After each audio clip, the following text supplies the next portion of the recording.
Hey guys, tonight we begin with ancient China, the wide, slow story of a land shaped by rivers, mountains, and quiet human decisions that became the slow heartbeat of a civilization. Tonight we'll travel gently across plains and riverbanks, into low-lit workshops and temple courtyards, and listen to the soft rhythms that guided daily life for thousands of years.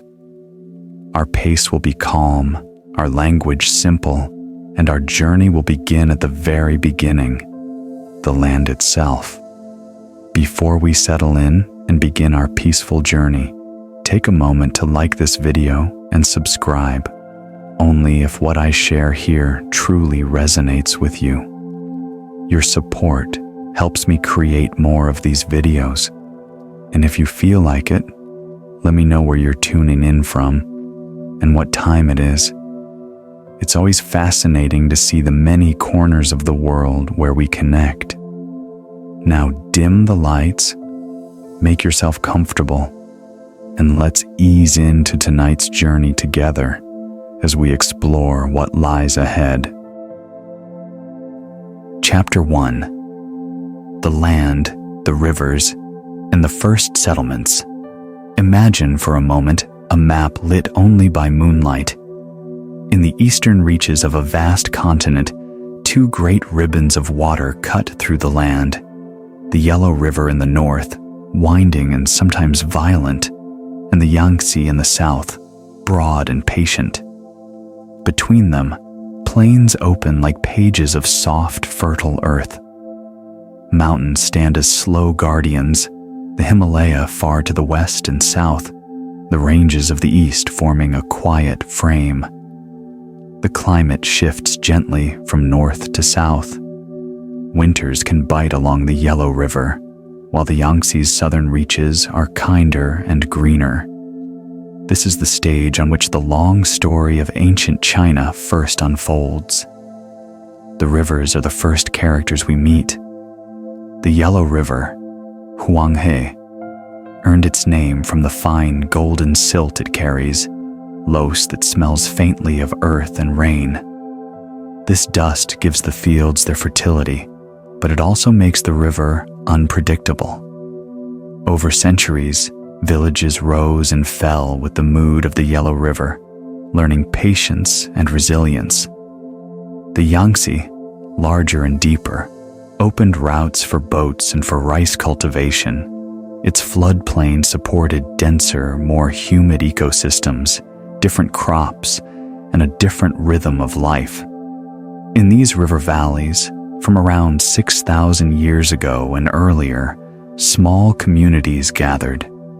Imagine early farmers pressing a seed into dark, damp soil, watching for the first blade to break the surface. In the north, millet fields shimmered in summer light. In the south, paddy fields held reflections of cloud and sky. These humble acts, planting, harvesting, mending, were the quiet work that allowed villages to grow, to send a lullaby downstream with the evening breeze. Archaeology gives us slow, careful windows into those first villages. Pottery shards with simple painted lines, the rounded shapes of storage jars, stone tools smoothed by thousands of hands. Each piece tells a patient story of daily life. In the north, the Yangshao culture left us painted pottery and early settlements clustered near the river's edge. Further into time, the Longshan people built with finer pottery and more defined settlements, their dark, thin-walled ceramics speaking of evolving skill and steady hands. With settling came craft. Imagine a small workshop at dusk, a potter, palms damp with clay, turning a wheel in the hush between day and night, a weaver turning threads into cloth that will wrap a newborn, a smith striking bronze that will later ring in a temple. Early Chinese jade objects, smooth and cool, carved with patient loops and holes, were treasured and passed down. They were not simply ornaments. They were quiet bridges between the living and their ancestors. And woven into these early lives were the first whispers of social order.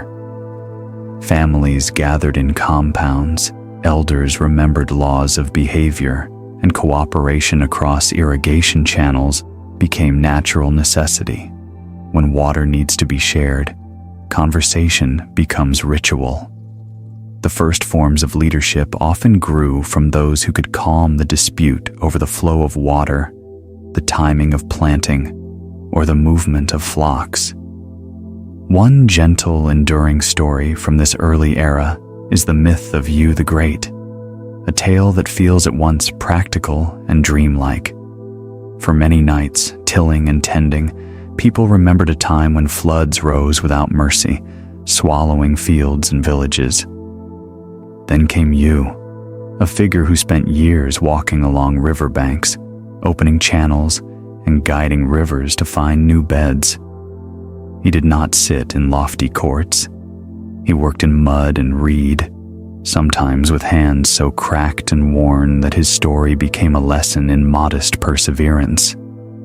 Parents told their children how he made paths for the water to travel, how patience and careful guidance turned violent floods into manageable cycles. Whether the story is myth or memory, the message is steady. Human care can shape nature, but only through long, patient effort. These early communities were also places of ritual and ancestor remembrance. At dusk, families would light small fires and place simple offerings on stone altars: bits of grain, a cup of millet wine, a patterned cloth. The past and the present coexisted in those quiet moments. Elders spoke of their own parents, and children learned the names of those who came before. The river and the hearth were partners in memory. Think of the soundscape for a moment: the creak of a wooden wheel as grain is ground, the low murmur of conversation at a communal well, the distant croak of frogs at the water's edge, and the occasional call of a night bird. These sounds fold into the landscape like a slow, protective blanket. They teach the listener how to breathe with the place itself. Slow in, slow out, like the tide of the river.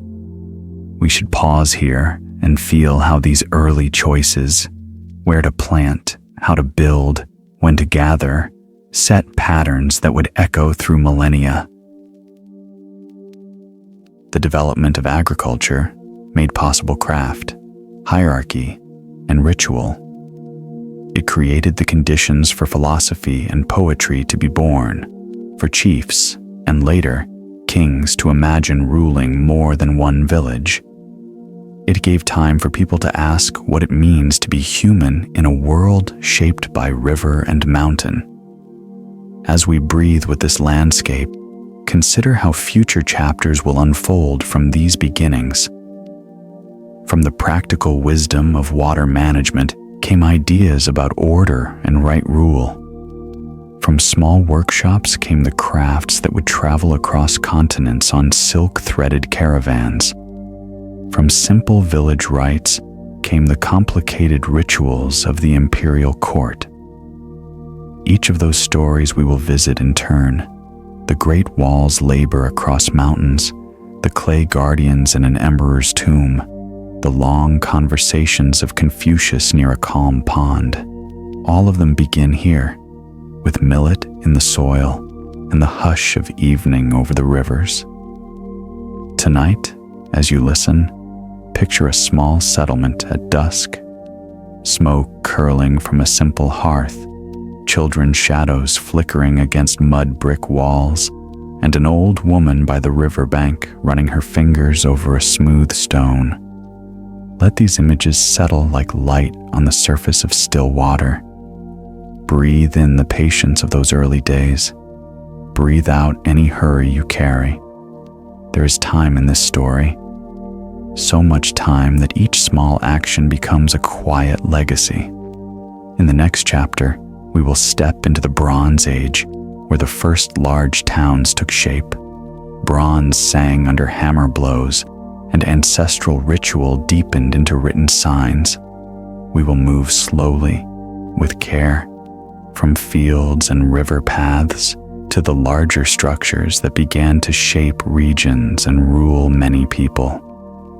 But for now, remain with the gentle sounds of the river and the soft, steady work of early life. Chapter 2. Bronze Age Beginnings, the Shang and Zhou, Oracle Bones, and the Music of Bronze. As we ease forward from small river villages, imagine the land slowly filling with the gentle clatter of tools and the low, deep music of bronze being shaped. Where there was once only clay and stone, new hands learned to work metal, to hammer, to pour, to temper.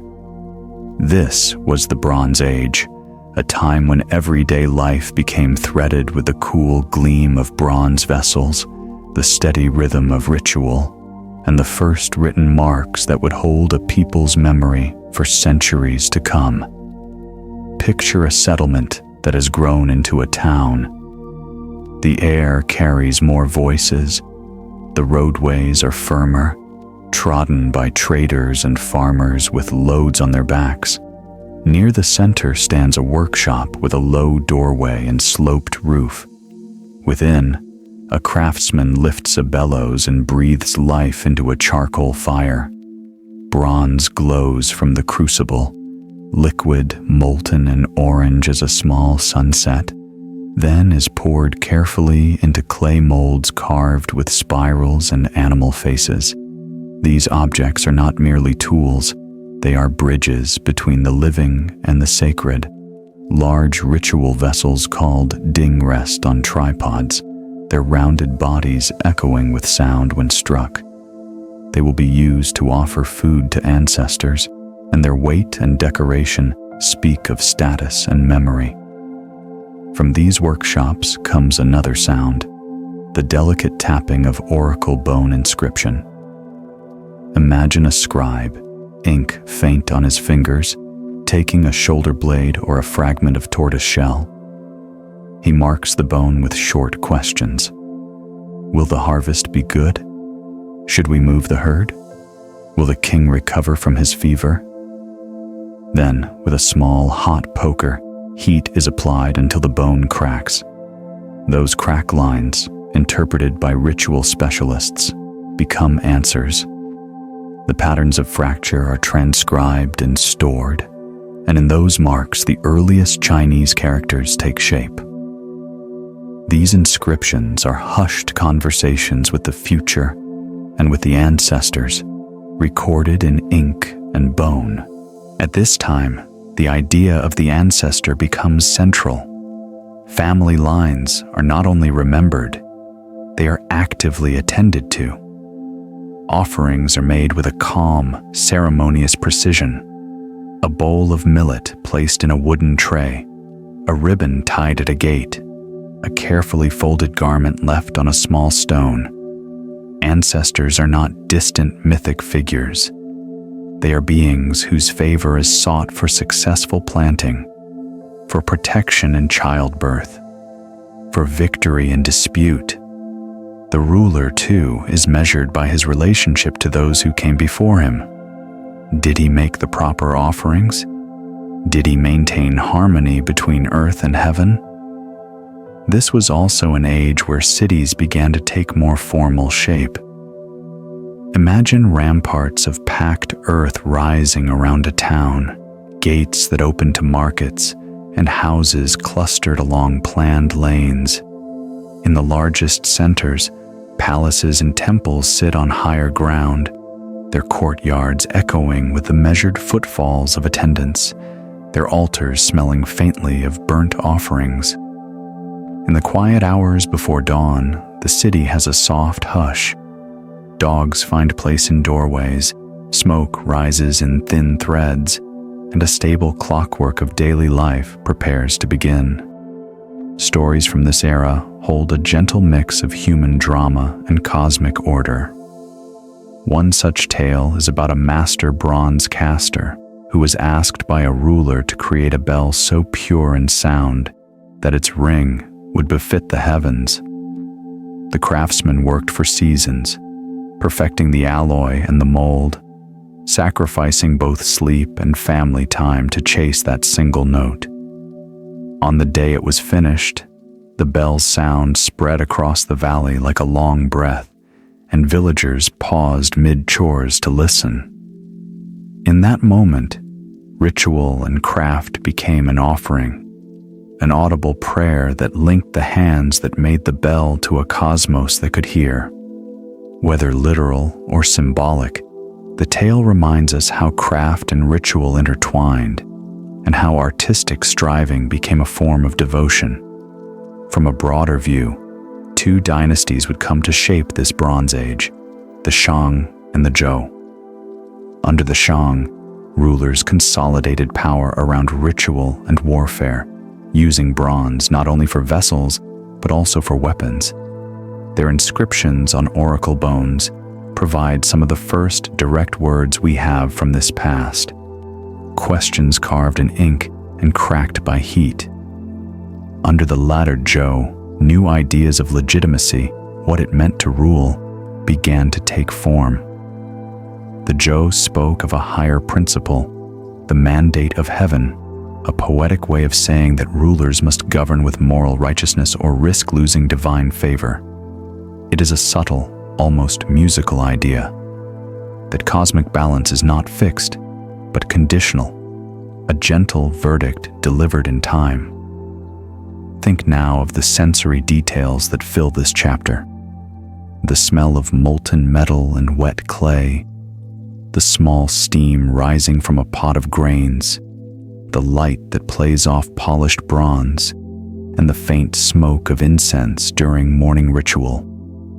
The sound palette includes the percussive tapping of chisels, the resonant ring of a ritual bell, low chanting during offerings, and the soft murmur of market bargaining. These are not loud, brash noises.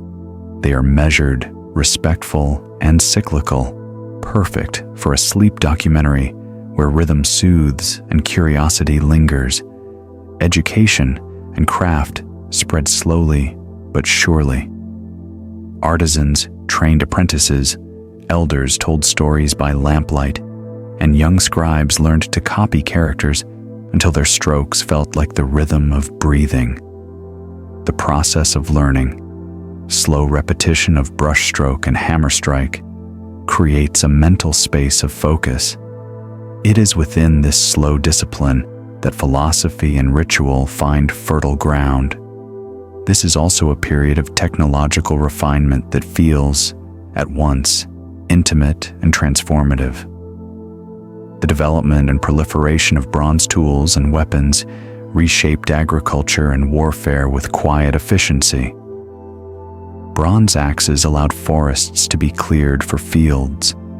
Bronze plowshares made the soil yield more reliably. While bronze weapons could be used in conflict, they also symbolized power and the ability to perform rites correctly. The material itself becomes language, polished, decorated, and carefully inscribed, telling future hands who made them and why. Let us not forget the softer side of life in these centuries. Families made music on reed pipes. Children played with carved toys. Poets, perhaps unnamed, sat by low fires composing short lines about the moon and the harvest. Early songs and poems told of love, of loss, of simple joys, the pleasure of a hot bowl of millet porridge, the comfort of wet clay between fingers, the quiet pride of planting the first seed in spring.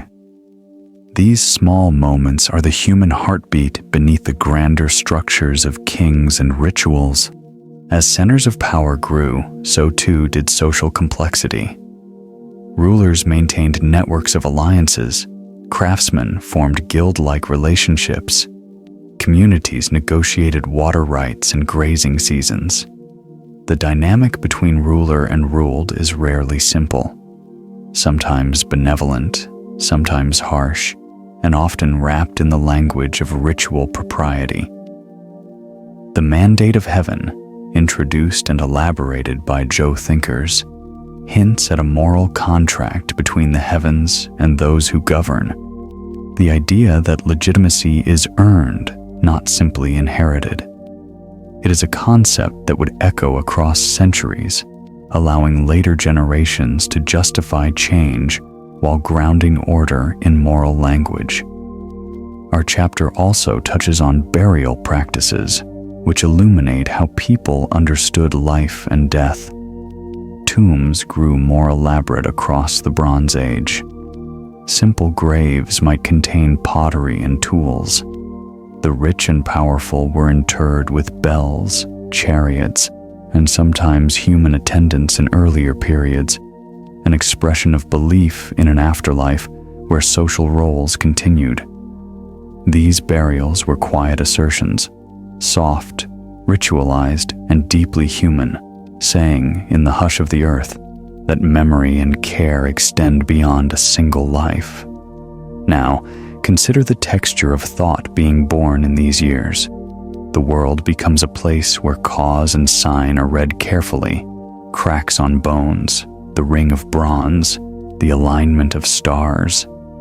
People begin to map their lives into systems, ritual, lineage, craft, and early law. That mapping creates a kind of intellectual architecture, categories to describe right action, templates for ceremony, and ways to pass knowledge forward. It is the slow scaffolding upon which later philosophy and governance will rise. Before we finish this chapter, allow a gentle anecdote to linger. Imagine a young apprentice who, after years of heating and hammering, creates a small bronze mirror. It is slightly imperfect. There is a faint ripple in its glassy face. But when set by a window at dawn, it catches the light in such a way that the whole room is filled with a pale, calm sun. The apprentice takes the mirror to an elder, who smiles and says, "Perfection in craft is not the same as perfection in life. What you made will hold light for someone." This simple exchange teaches that small acts of making, even when imperfect, carry warmth for many nights to come. As your breathing slows with these images, the soft clank of a hammer, the hush of ritual, the glow of molten bronze, know that you are moving with people who made the ordinary into the meaningful. They crafted vessels that would hold food and memory, and they wrote with careful strokes the questions that would be answered by the crack of bone. Their work was not only practical, it was a way of listening to the world. When you are ready, we will move to the next chapter, where we follow the rise of larger states, the unfolding of the mandate of heaven into political philosophy, and the early forms of law and order that would come to define the Zhou's long influence. We will continue to walk slowly through temples and courts, hearing the soft footsteps of those who learn to bind ritual with governance.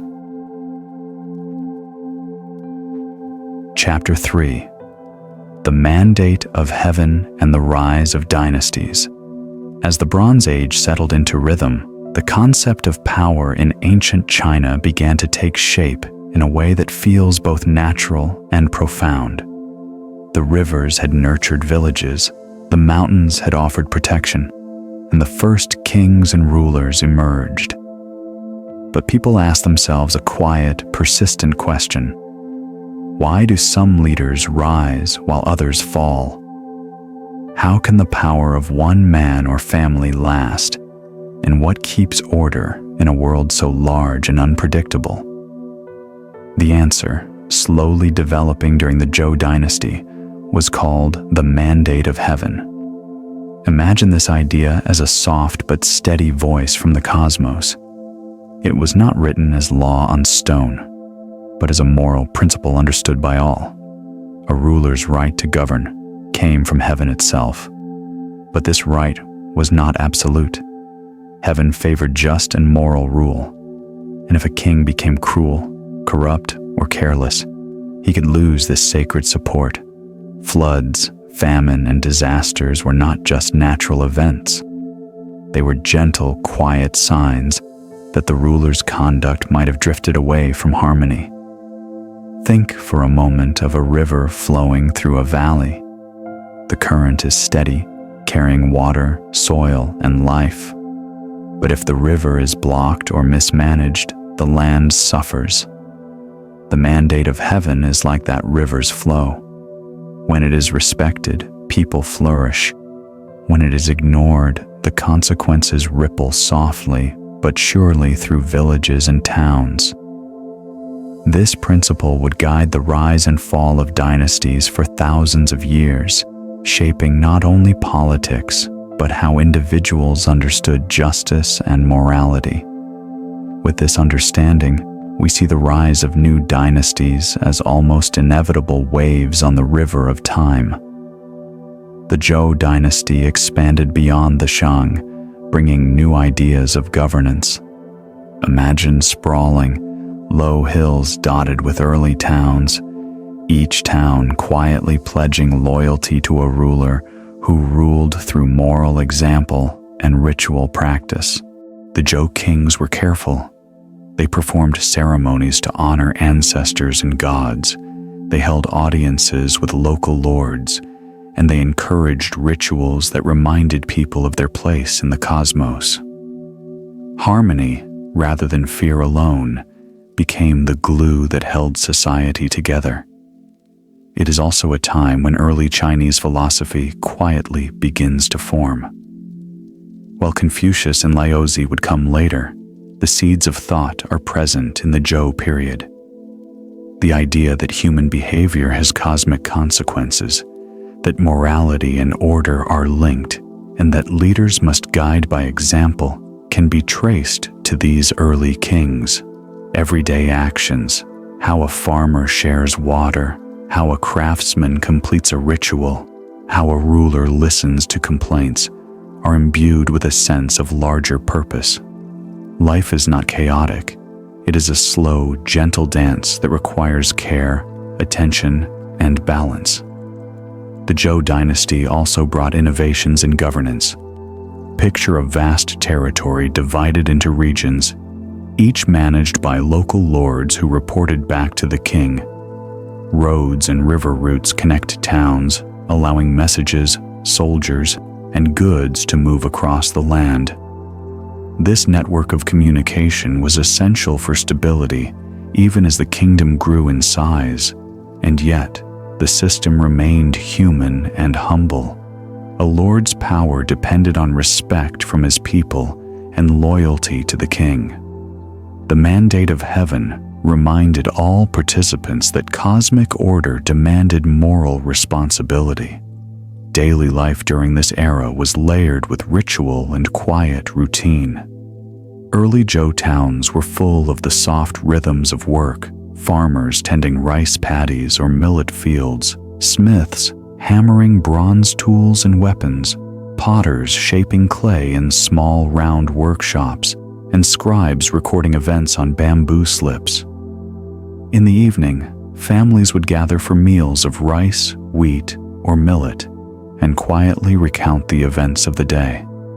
Children listened to stories of ancient heroes and leaders, learning the lessons of virtue and patience without realizing the lessons were being woven deep into their minds. The Zhou also developed early forms of law and order, simple yet effective. Local lords oversaw disputes, ensuring fairness in land sharing and trade. Ritual was often law, as proper ceremonies reinforced respect for authority and for ancestors. Think of a village pond in early evening, reflecting the pale light of the moon. Just as water finds its level, so too did people learn to live in harmony with rules and expectations, guided by ritual, morality, and gentle social pressure. One story captures the essence of this period. a young Zhou lord noticed that villagers were arguing over water access for their crops. Rather than using force, he listened to each side, guided by the principle that the right ruler must act fairly. He constructed small canals to distribute water evenly and organized a yearly festival to remind people of shared responsibility. Years later, his descendants remembered him not only as a ruler, but as someone who taught that harmony, fairness, and care were the true marks of leadership.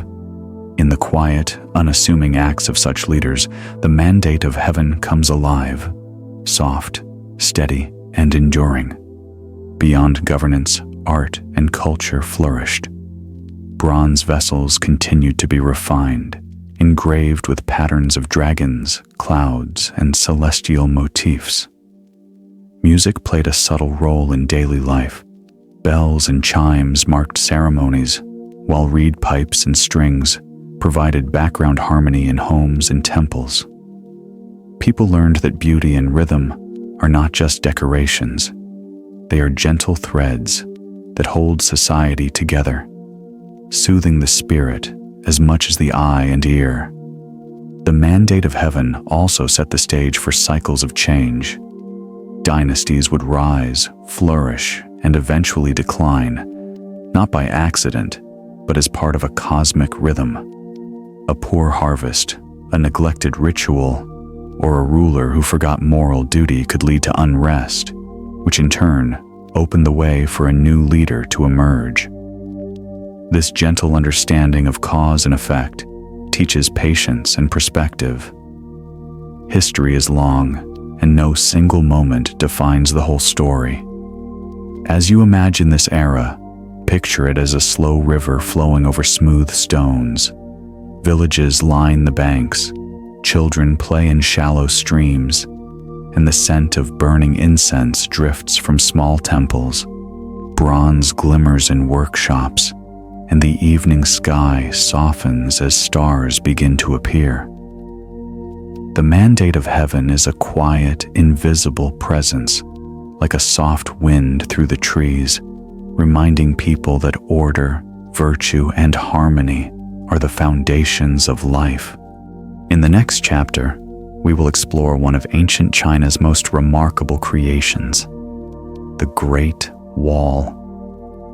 We will walk along its winding path, feel the weight of the stones underfoot, hear the whispering wind over mountain peaks, and understand how it became a symbol of endurance, protection, and human ambition. The story of the wall is a long, patient tale that echoes the principles of harmony and order we have just explored. Chapter 4: The Great Wall of China, the Endless Dragon of Stone. As we move forward in our journey, let us now follow the gentle, winding path of one of the most enduring symbols of ancient China, the Great Wall. Stretching over mountains, valleys, and deserts, it is a structure of patience and perseverance.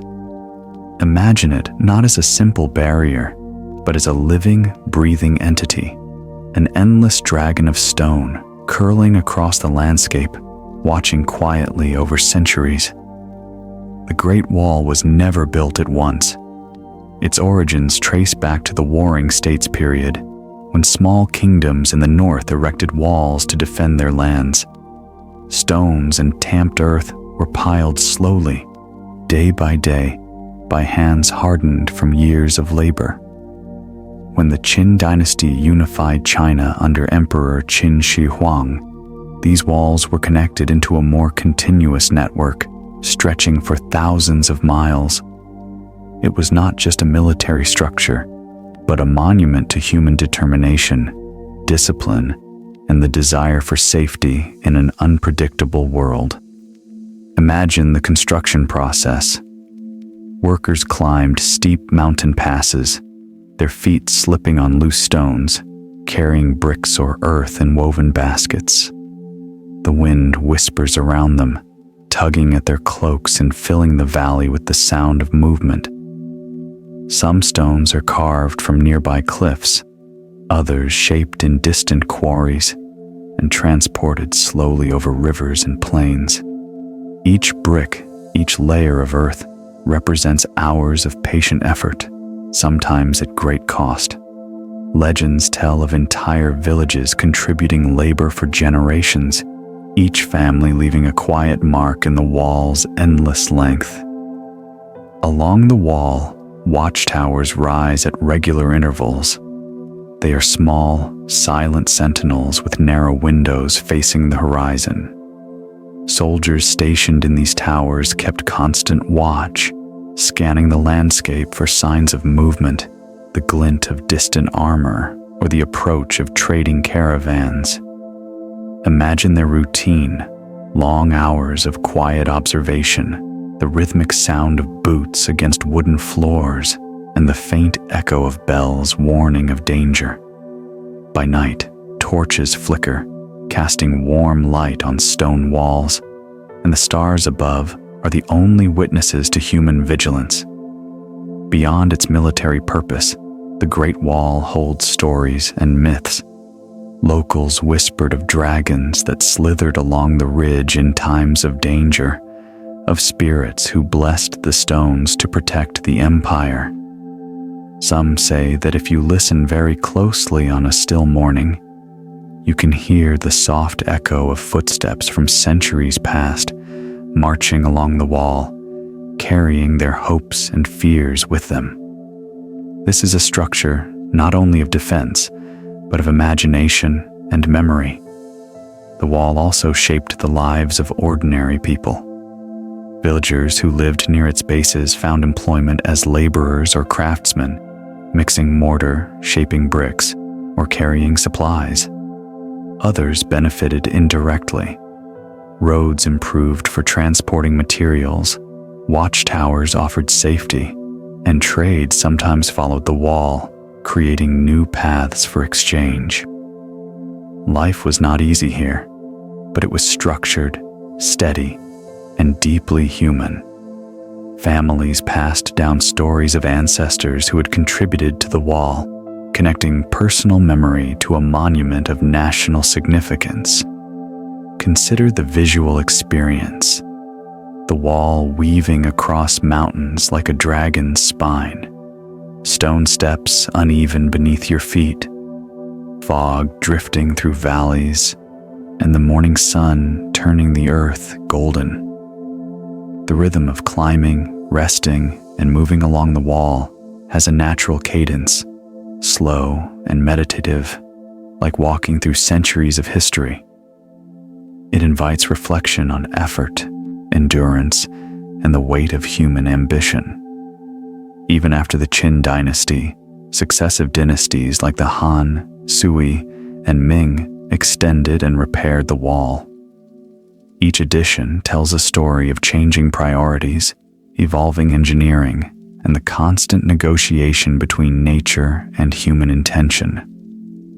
The wall is therefore not just a line of stone. It is a layered chronicle, recording centuries of labor, vision, and adaptation. There are also quieter, intimate stories associated with the wall. One tells of a young woman who, longing to see her husband, climbed the wall daily to catch a glimpse of his unit stationed at a distant tower. Though separated by miles, her hope and persistence are memorialized in legend, reminding us that even monumental structures are woven from human emotions, longing, and resilience. Another speaks of elderly craftsmen resting on their haunches, carving tiny symbols into bricks, small prayers for protection, subtle expressions of personal care amid a vast project. The wall was not only defense, it was also a cultural border. It delineated regions, shaped migration patterns, and influenced trade routes. Beyond it lay the steppes, deserts, and nomadic lands. Traders, travelers, and envoys passed through its gates, carrying goods, ideas, and stories. Imagine the slow caravan moving along a fortified pass, camels' bells echoing softly against stone, dust rising in gentle clouds, and the wall guiding the path like a silent, eternal guardian. Over centuries, the wall became a symbol of endurance and human will. Soldiers and villagers alike understood that the wall's strength lay not only in stone, but in patience, labor, and shared purpose. It reminds us that great accomplishments are rarely sudden. They are the accumulation of small, steady efforts repeated over time. As you picture the wall tonight, feel the texture of stone under your fingers, the cool wind brushing your face along high mountain ridges, the faint hum of distant life far below. Hear the slow footfalls of soldiers and laborers, the whisper of the dragon in legend, and the soft murmur of villagers resting in the shadows of the towers. Let these images settle gently in your mind, like a river moving slowly through a valley. In our next chapter, we will move from stone to clay as we explore the Terracotta Army and the tomb of Emperor Qin Shi Huang. We will descend into underground chambers, hear the distant echo of chisels, and meet thousands of silent guardians who have waited for over 2,000 years to tell their story. This is a world of reverence, artistry, and mystery, perfect for a calm, immersive journey into history. Chapter 5: The Terracotta Army and the Tomb of Emperor Qin Shi Huang. Breathe in slowly and let your mind sink into a dim chamber lit by soft torchlight. Imagine walking down a simple path of packed earth, the air cool and a little damp, the hush broken only by your own footsteps. In the distance, you see rows upon rows of figures standing in silent formation, soldiers frozen in time, watching over a sleeping emperor. This is the world of the Terracotta Army, clay guardians who waited, without hurry, for anyone who might come to listen to their story. The discovery itself feels like a gentle, surprising hush. In 1974, farmers digging a well in a field near Xi'an uncovered broken clay fragments. What began as a small, ordinary task opened into something vast. Archaeologists came slowly, carefully clearing earth like a surgeon removing bandages, revealing not a single statue, but whole pits filled with life-size figures. Each figure had its own face, its own expression, its own stance. The site was quiet and enormous, thousands of soldiers, chariots, and horses arranged as if ready for a journey. Think of the warriors up close. They are life-size, some taller, some shorter, with real detail in their hair, armor, and clothing. Some hold imagined weapons, others stand with hands closed as if keeping a long, steady watch. Their faces are not identical. Artisans gave each one slightly different features, a high cheekbone here, a small scar there, an eyebrow shaped in a particular way. These details make the army feel like a gathering of real people, not mere copies of a single mold. The making of these figures was a slow, careful craft. Imagine workshops full of soft, damp clay. Craftsmen would shape the legs, the torso, and the head separately, then join them together with practiced hands. While some pieces were made from molds, many finishing touches were done by hand. After drying, the figures were fired in kilns until hard. Once painted, they would have looked vivid and bright, their robes and armor catching the light. Over time, the paint faded and flakes of color fell away, leaving the warm, earthy clay we see today. Yet, even in that quiet color, their presence is strong and full of memory. The Terracotta Army guards a much larger idea, the emperor's view of the afterlife.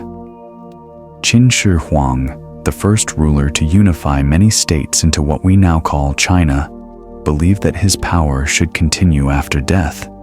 He built a grand tomb complex, not only for burial, but as a whole world in miniature. The terracotta warriors were placed in pits as an escort, a silent army to serve and protect him in whatever world came after. This belief shows how people of the time imagined continuity beyond the grave. Rulers still needed attendance, rituals, and protection. It is also important to feel the human cost and the scale of this work. Tens of thousands of workers, laborers, craftsmen, and artisans spent years building the complex. They shaped the clay, baked it, painted it, and assembled it in long pits beneath the earth. Some records and later stories speak of harsh demands and strict rules. Others hint at pride. Craftsmen who signed their work, small marks hidden in clay to record who had made which piece. That blend of hardship, skill, and quiet pride gives the site its layered meaning. Emperor Qin Shi Huang himself is a figure of deep contrasts. He unified warring lands, standardized weights and measures, built roads and canals, and set the foundation for what would become an enduring idea of a single Chinese state. He ordered the linking of walls that would later be called the Great Wall. At the same time, his rule could be severe. To keep order, he sided with strict laws, and tales tell of book burnings and strict control of thought. These actions remind us that great power often carries heavy cost. The tomb and the army beside it reflect both his grand ambitions and the world he shaped with firm hands. Imagine walking now into one of the pits at dawn. The light is thin, filtering down from above. The clay faces look toward the same horizon, as if waiting for orders that will never come. There are archways and corridors, and the overall plan of the tomb is vast. That vastness creates a feeling of hush, an echo of an empire's breath held beneath the earth. Most of the main burial mound itself has not been opened. For many years, archaeologists have chosen to protect it, allowing the earth to keep some of its secrets. The silence above the tomb is deliberate, a careful balance between learning and respecting what time has preserved.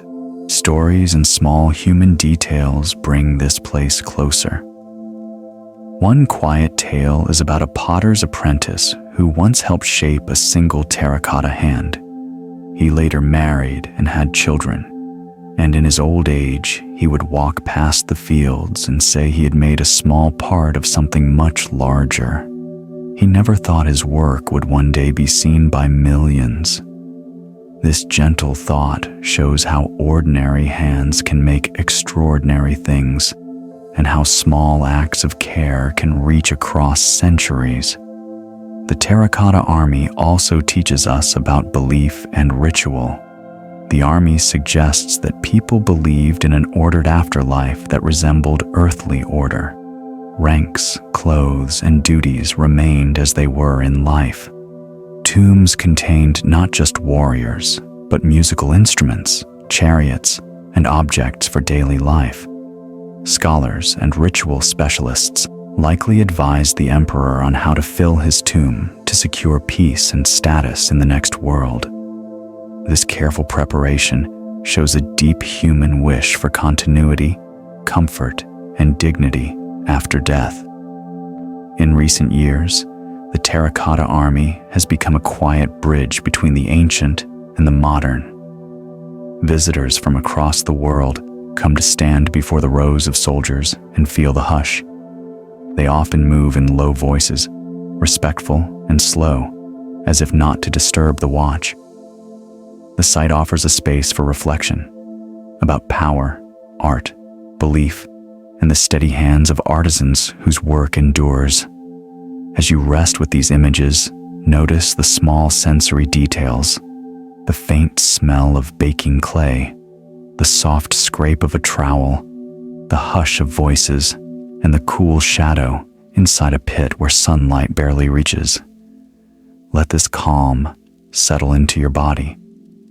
The Terracotta Army is both a monumental artwork and a quiet story about human care, memory, and the desire to be accompanied beyond the veil of death. In the next chapter, we will set out beyond the fields and tombs and trace a very different kind of path, the Silk Road. There, over mountains and through deserts, slow caravans carried silk, spices, and stories between east and west. We will listen to camel bells, feel desert winds, and imagine the quiet wonder of cultures meeting at dusk around a shared fire.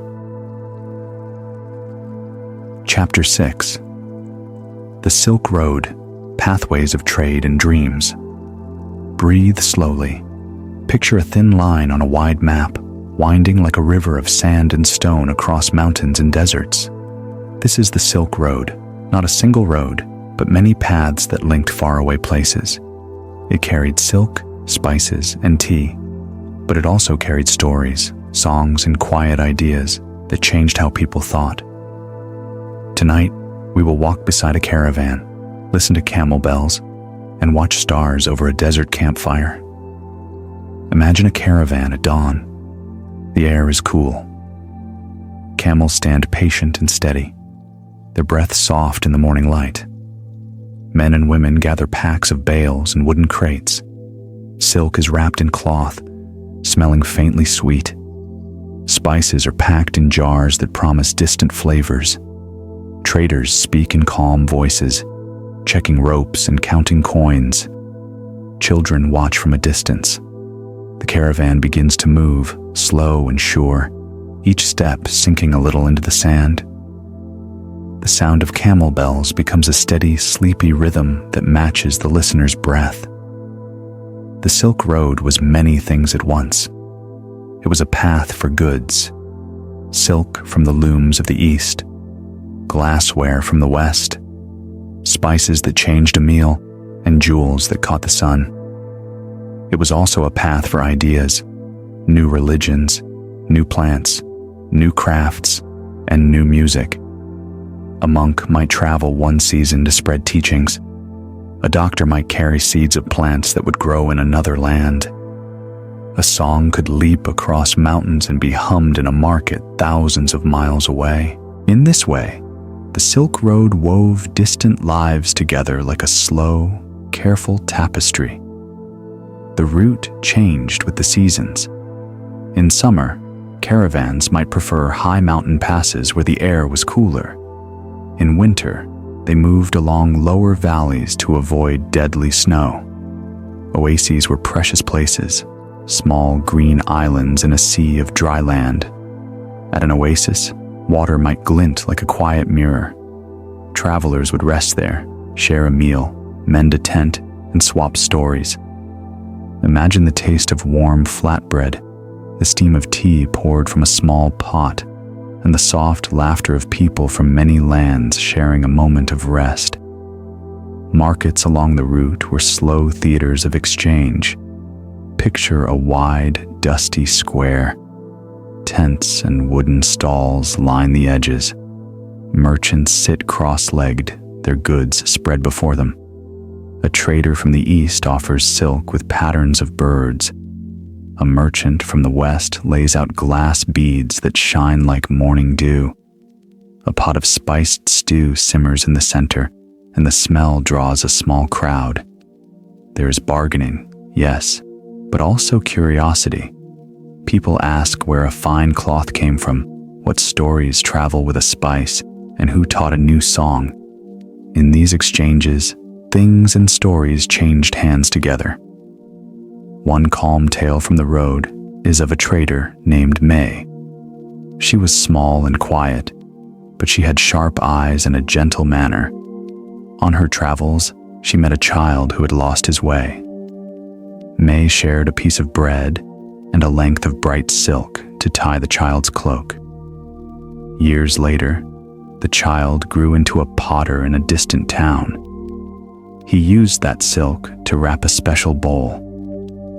When May returned on another journey, the potter handed her the bowl and said, "You once warmed a lost child. Now accept this It will keep your tea warm on long nights." They did not speak much, but their small kindness traveled farther than either expected. The Silk Road was full of such slow kindnesses. The road also carried change. New crops moved between regions. Fruits, grains, and trees found new homes when seeds were carried in a trader's pack. Medical ideas and craft skills spread too. A simple tool shown by one craftsman could become a common item in another town many months later. Over time, the movement of goods and ideas made distant places feel a little closer, like neighbors across a wide field. But the journey was not always easy. Sandstorms could rise without warning. Bandits sometimes watched for slow caravans. Cold mountain passes tested the warmest coats. And yet, people adapted. They traveled in groups for safety. They learned local weather and routes, and they built friendships with local guides. The hardships became part of the road's rhythm. Difficult stretches followed by green oases, long nights under stars followed by bright, warm days. Religion and thought moved quietly along these paths. Buddhism, for example, traveled from the west into China along caravan routes. Monks walked in simple robes, speaking gently, and building small caves and temples where they rested. Over time, new styles of art and new ways of thinking blended with local beliefs. Temples beside the road kept candles burning and offered a place for travelers to rest and reflect. This sharing of belief often happened slowly, like a seed taking root and growing in a new soil. The soundscape of the Silk Road is soft and layered. Camel bells, the creak of leather, the low hum of voices in many languages, the call of a distant market seller, the quiet strum of a lute beside the fire. These sounds fold into a gentle sleep map. At night, the sky is wide and full. Without city lights, stars are sharp and bright.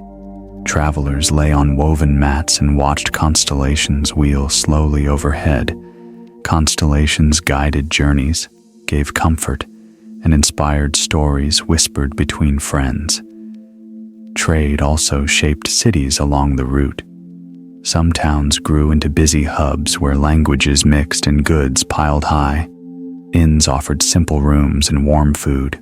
Craftsmen set up small shops and workshops filled with steady sounds, hammering, weaving, and turning. Over time, these towns became safe havens for travelers and centers where new ideas took hold. As you listen now, imagine a quiet night at camp. The fire is low. A trader plays a tune on a small instrument and others hum along. Tea warms their hands. Camels shift slowly, their eyes blinking in the firelight. The soft voice of one traveler speaks a story of home, and another answers with a memory from a different land. These moments of shared warmth are the true cargo of the Silk Road, more lasting than any bale of silk, more human than any traded coin. Before we leave the road, take a gentle thought. The Silk Road shows how small acts, sharing food, telling a story, fixing a cartwheel, can travel far. It teaches that connection often grows in quiet ways, in the pauses between trade and travel. In the next chapter, we will turn inward to the heart of China's thought, the rise of ancient philosophy. We will visit calm gardens and bamboo groves, and listen as Confucius and Laozi whisper ideas about balance, virtue, and the simple art of living well. Their words changed how people thought for thousands of years, and they still offer gentle guidance today. Chapter 7. Ancient Chinese philosophy, Confucius, Laozi, and the Tao breathe in slowly. Picture a quiet garden framed by tall bamboo. Leaves whisper in a soft wind. A small pond holds the sky's reflection like a thin glass. In this calm place, people once walked and thought about how to live well. Here grew two of the gentlest and most lasting ways of thinking in ancient China: the quiet teachings of Confucius and the flowing wisdom of Laozi.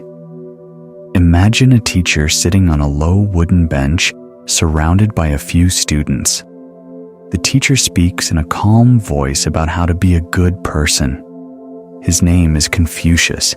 He cares deeply about respect for parents, for elders, for friends, and about the simple acts that keep a community healthy. Telling the truth, keeping promises, showing kindness, and learning every day. He teaches that small, steady habits shape a life: bowing at the right time, speaking softly when angry, honoring the memory of those who came before. These are not grand rules shouted from towers. They are gentle practices that, repeated quietly, make a family and a country strong. Confucius loved ritual, not just the big ceremonies, but small manners too. How to greet someone, how to sit, how to listen. He believed these tiny actions train the heart. Think of a child learning to tie a knot. At first it is clumsy, but with practice the fingers remember. In the same way, small acts of respect become second nature and shape how people treat one another. Confucian teaching asks leaders to be humble and to lead by example. A ruler who is kind and fair will be followed willingly. A ruler who is selfish will lose the trust of the people. There are many short, human stories that bring Confucius's lessons to life. Picture a student who becomes angry when criticized. Confucius gently asks him to reflect, to breathe, to consider why he reacted. The student learns to pause before speaking. Over time, he grows into someone others trust. These quiet changes are the heart of Confucius's way: small practice, steady change, and living with care. Now shift your attention to a different corner of the garden, where water moves around stones in a slow, clear stream. Here we find Laozi, who listens to the sound of water and speaks softly about following the natural flow. Laozi's teaching, often called Taoism, says that life works best when we do not force things. The phrase many know as Wu Wei simply means not forcing, or acting without strain. It is the idea that often the wisest action is small, gentle, and in tune with what already is. Imagine a craftsman shaping a pot. Instead of pushing the clay harshly, he moves his hands in a smooth rhythm. The pot forms easily. Laozi says life is like that. When we push too hard, things break. When we move with calm and attention, the world opens gently before us. The Tao, the way, is not a distant rule. It is the quiet pattern running through rivers, trees, and people. To be close to the Tao is to be humble, to accept change, and to find strength in softness. One soft story about Laozi says that near the end of his life, he left the city on an ox, ready to go west. A guard at a gate asked him to write down his wisdom. He did, and the words became a short book full of calm sayings about living simply, caring little for fame, and returning to a quiet life. Whether exactly true or not, the story paints a simple image: a teacher who valued silence and the small life. Confucius and Laozi are not enemies. Their ideas sit together like two slow rivers that meet at a peaceful confluence. Confucius teaches structure, ritual, and moral duty. Laozi teaches ease, humility, and harmony with nature. Both ask people to slow down and live mindfully. Both aim at a world where people care for one another and for the land that feeds them. These philosophies shaped everyday life. Families learned to honor elders with small offerings and daily attention. Scholars practiced calligraphy, not only to write well, but to calm the mind. Music was used to teach balance. Poetry helped people name feelings gently. The scholar's brush, the quiet folding of a robe, the slow pouring of tea. These became exercises in being present. They also shaped government and law. Confucian ideas encouraged rulers to be moral and to educate talented people, while Taoist ideas reminded leaders to avoid needless force. Later on, scholars would combine these teachings with practical systems to run the state. The balance between order and flexibility, between ritual and flow, helped many leaders think about how to guide people without crushing the human spirit. Picture the scene once more. A bamboo grove at dusk, a teacher and a student sharing a cup of tea, leaves playing a soft rhythm overhead. The student learns that living well is not a dramatic act. It is a series of quiet choices. How we speak, how we listen, how we care for a neighbor. These small choices ripple outward, shaping whole communities over time. As you breathe with this image, remember that these ideas are not lost in the past. They remain in gardens, in poems, in the way people bow at a family altar, and in the slow care of daily life. Confucius and Laozi offer two ways to slow down, one through careful practice and ritual, the other through gentle yielding and harmony with nature. Both teach the same soft lesson: live with attention, and life will teach you in return. In the next chapter, we will step into a world of myth and wonder.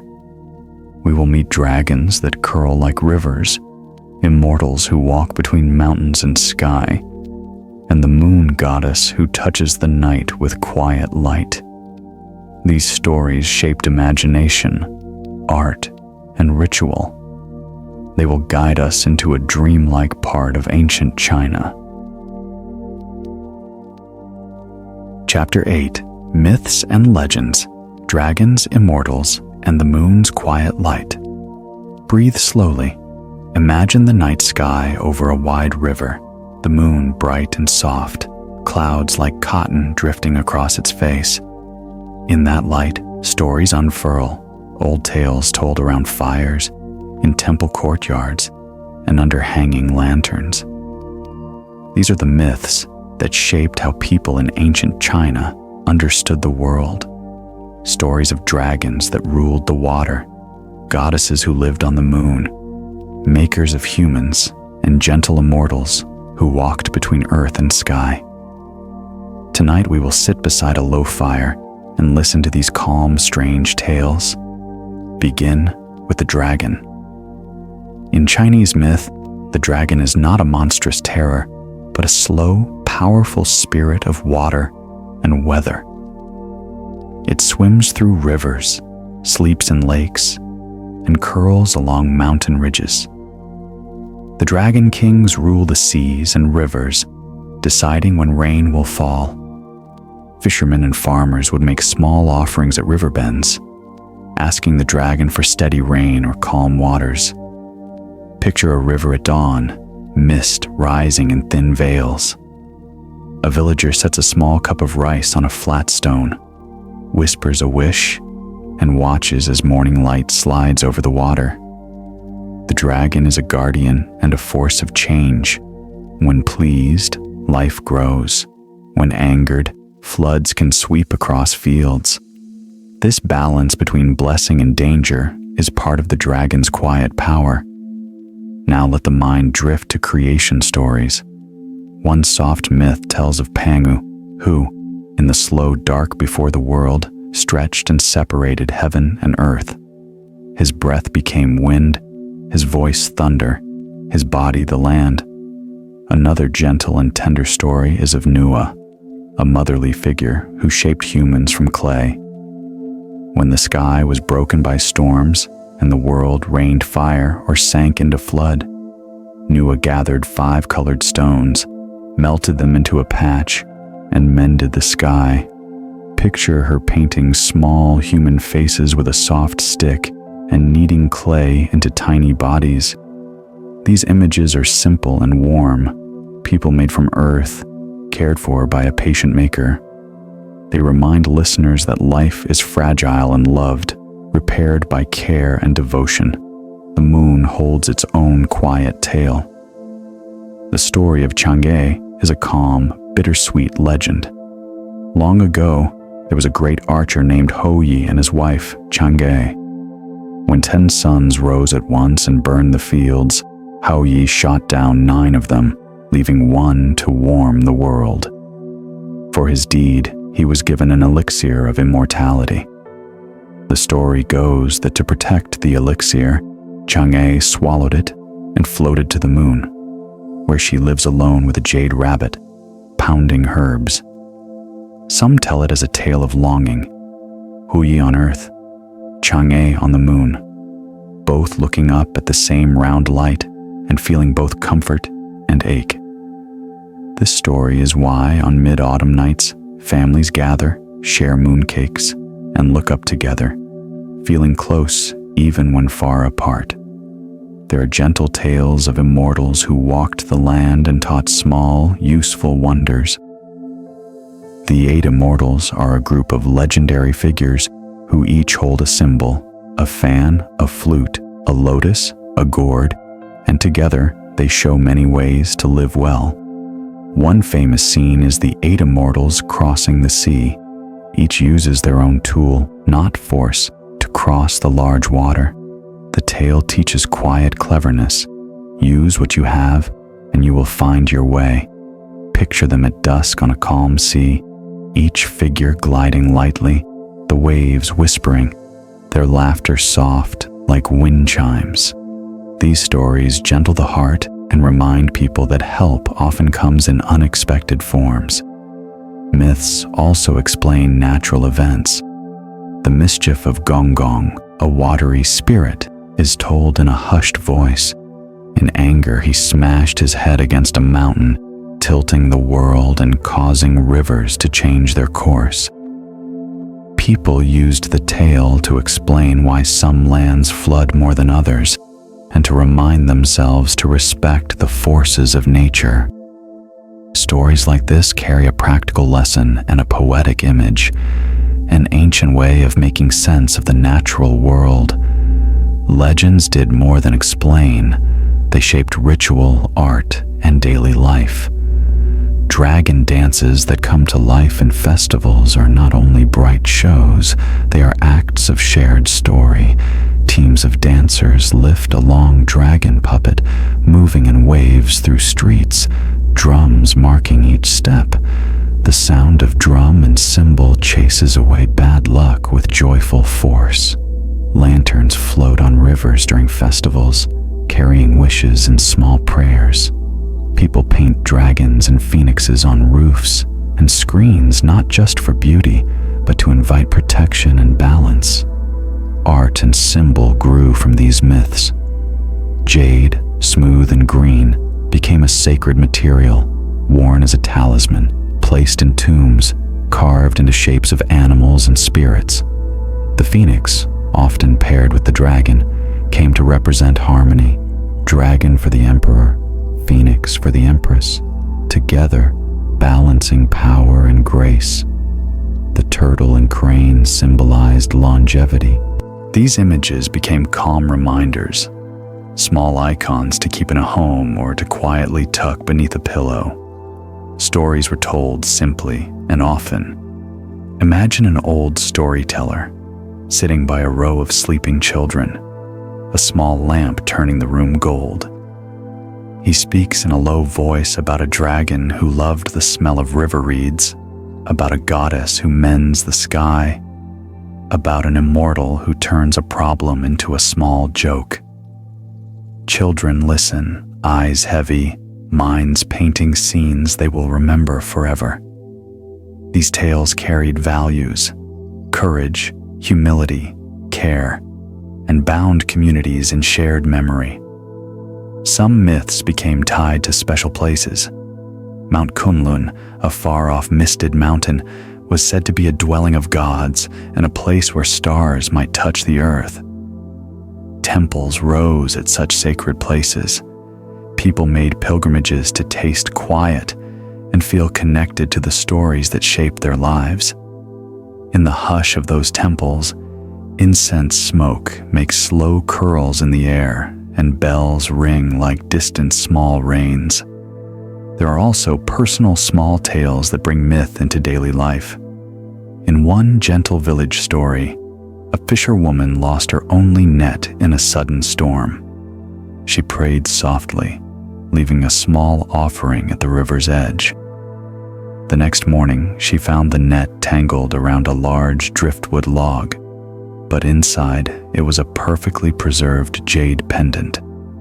She wore it for many years, a private sign that God sometimes answers small, sincere requests. These smaller stories kept belief alive, quiet contracts between a person and the world. As myths travel across time, they blend and change. A dragon can be fierce in one tale and gentle in another. A goddess can be lonely in one story and powerful in the next. That flexibility kept the myths alive, able to comfort both farmers and palace dwellers, sailors and city folk. They did not stay fixed. They grew like a garden, pruning and branching with each telling. Tonight, as you close your eyes, let these images settle like soft petals. A dragon curling beneath moonlight, a woman on the moon with a jade rabbit, small offerings at river stones, and a lantern floating slowly away. These stories are not only about the past. They are gentle tools to teach calm, courage, and connection. In the next chapter, we will return to the world of everyday people, farmers, scholars, poets, and families, so we can feel how these myths entered daily life, how tea was poured, how brushes moved across rice paper, and how rivers guided small, steady lives. We will listen to the ordinary heartbeat of ancient China. Chapter 9. Daily Life in Ancient China, Farmers, Scholars, and Poets. Breathe in slowly. Picture a riverside village at dawn. Mist lifts from the water like a soft blanket. Smoke curls from a few chimneys. Chickens call, and someone is already moving quietly between wooden houses. This is where most lives were lived. Not in palaces, but in fields, courtyards, and small rooms where families worked, laughed, argued, and loved. Tonight, we stay close to the human heartbeat of ancient China, listening to the ordinary rhythms that made life steady and rich. Imagine a farmer waking before sunrise. He stretches, ties on a simple cloth belt, and steps into the cool air. His hands know the work by touch, how to feel soil, how to guide a plow, how to sense when seed is ready. In the north, fields rise with millet and wheat. In the south, fields hold water and rice. Work changes with the season. Spring is for planting. Summer asks for weeding and watching. Autumn gathers the harvest. Winter is for mending tools, telling stories, and keeping the house warm. The rhythm of work matches the rhythm of the sky. Family is central. Houses are often built around a small courtyard where cooking fires and chores happen. Grandparents might live with grandchildren. Meals are shared, and respect for elders is taught in small acts. Offering the best seat, pouring tea with two hands, asking permission before making a decision. Children learn by watching and copying how a mother folds cloth, how a father repairs a basket, how a neighbor tends a small patch of herbs. Life is hands-on and patient. Tea threads through daily life like a slow river. It is a warm drink to start the day, a calm excuse for a small talk with a neighbor, and a ritual to welcome guests. A simple bowl of tea poured slowly can mean welcome, apology, or thanks. In a quiet home, the sound of boiling water and the gentle pouring into a bowl are small comforts that mark time. Scholars lived a different but connected kind of life. They studied by lamplight, copying characters again and again until each stroke felt like a breath. Calligraphy was not just writing. It was a way to calm the mind. The brush met paper, and the hand moved slowly, practicing balance in line and space. A scholar's study often smells of ink and paper. Shelves hold thin bamboo slips, or later, folded paper with poems and teachings. Education was a path to respect and a place in official service. Many families saved for years so a son could study. The effort was slow, but it opened a quiet door to a different life. Poets found small, clear moments to put into words. They watched rivers and mountains and turned what they saw into short lines that fit a person's breath. Poems were often read aloud in small circles, by a window at dusk, or shared with a friend over tea. Poems spoke of love, loss, wine, lonely nights, and beauty in a single plant bending in wind. Poets taught people how to look carefully and feel softly. Markets were gentle centers of life. Imagine a square with stalls under cloth awnings. A woman sells steamed buns that puff warm steam into the air. A potter shows a bowl with a fine crackle glaze. A child runs by holding a small wooden toy. There is bargaining, but it is polite, and often a small joke exchanges with a smile. Markets are places not only for goods, but for news. A traveler brings a tale of a strange lantern from a distant town. A merchant shows a new kind of cloth. This is how small changes spread. Crafts grew out of daily need. Shoemakers, potters, weavers, and blacksmiths worked close to home. Each craft had small secrets passed from master to apprentice. A weaver might hum a tune while weaving, keeping time with the shuttle. A potter's wheel spins slowly, and the shape rises under even pressure. These small crafts make everyday life beautiful. A finely tied hairpin, a bowl that fits the hand, a silk patch that keeps a robe warm. Birth and death are handled with care and ritual. When a child is born, neighbors bring rice and simple gifts. Names are chosen with thought, sometimes to bring blessing or to honor an ancestor. When someone dies, families prepare the body, dress it with care, and hold a simple ritual. Offerings are made and stories are told about the person's life. Tombs vary from simple mounds to more elaborate graves depending on means, but every burial is meant to show respect and keep memory alive. Medicine was practical and rooted in nature. A village healer might mix herbs, apply poultices, set a broken bone, and advise on diet and rest. Treatments mixed observation with long-learned remedies. There was a sense that balance in the body matched balance in life. Too much of anything could be harmful. People watched diet, air, and work with care, knowing small habits shape long health. Festivals bring brightness to the slow year. At New Year, families sweep floors, hang red paper, cook special foods, and gather to share a feast. Lantern festivals fill the night with small floating lights. In harvest season, people sing songs and sometimes dance together, their steps slow and steady, celebrating the year's work. Festivals are pockets of light that hold communities together, reminding people of shared joy and shared labor. Rivers and boats were constant companions. Rivers moved goods and also people. A small boat could be home for a family. Sailors moved along rivers calling softly, and in the evening, lanterns bobbed like stars low on the water. Boats offered steady work and slow travel, and the sound of oars and water has a soft, rocking rhythm that could fold a listener toward rest. Food is simple and full of flavor.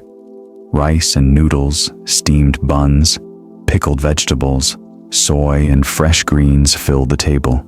Meals are shared from common bowls. Hands reach in gently, take a portion, and offer thanks. Eating together is a small ceremony of belonging. The sound of steam from a pot, the clink of wooden bowls, and the soft slurp of soup make a home feel safe and warm. Letters and long journeys kept families close, even when far away. A son working in a distant town sent a note home by traveler, sealed with a small piece of wax or tied with string. These simple messages carried blessing and news. When they arrived, a family would read aloud, gather close, and feel connected across distance.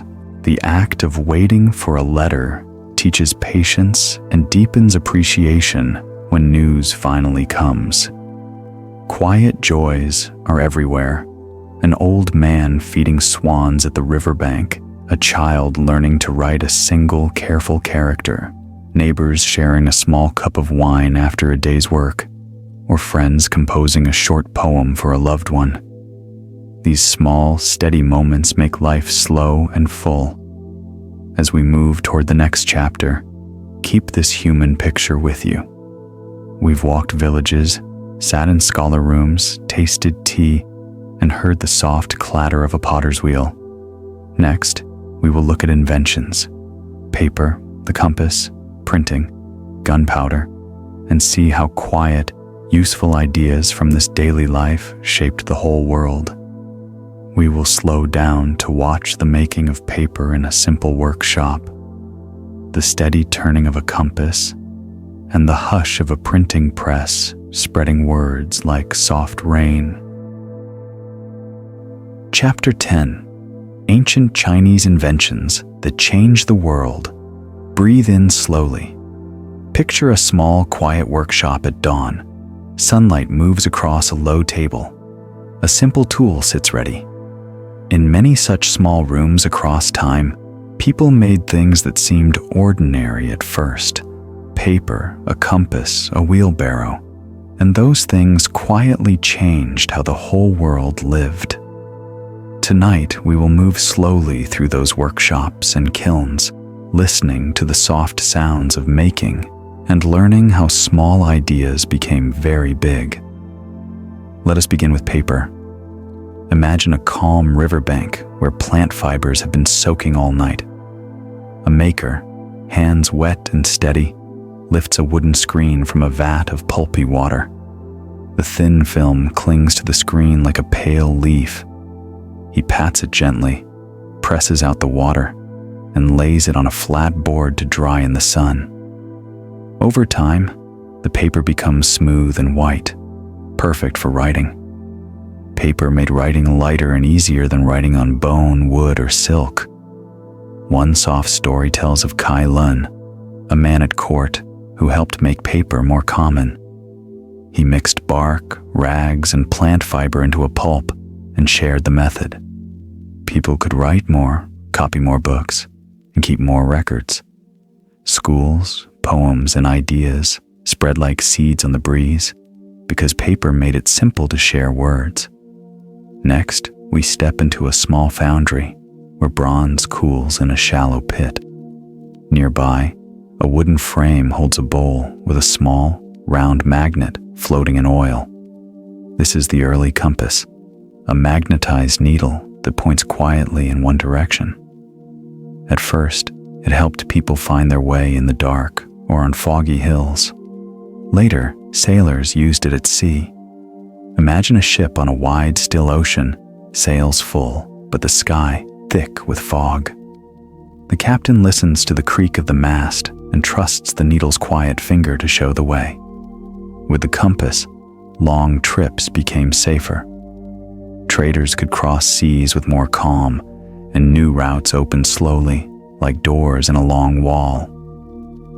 In a nearby room, a printer takes a carved wooden block and inks it carefully, as if tending a small garden. He presses paper onto the block, and the image or words lift in clear black. This is woodblock printing. Later, a quiet genius named Bisheng invented movable type, small clay or metal pieces, each holding a single character. Think of tiny tiles that can be moved and set to make any page. With printing, books could be made faster. Stories, ideas, and songs no longer had to be copied by hand. Libraries grew, and people learned more easily. Imagine a child in a village reading a short story by lamplight because a printed book reached them from a town far away. Printing spread knowledge gently, like rain feeding many small plants. Now imagine the hiss of a small chemical furnace and the careful hand that mixes saltpeter, charcoal, and sulfur. These are the simple parts of gunpowder. At first, people used it for bright displays, fireworks that lit festivals with soft crackles and color. Later, it found other uses.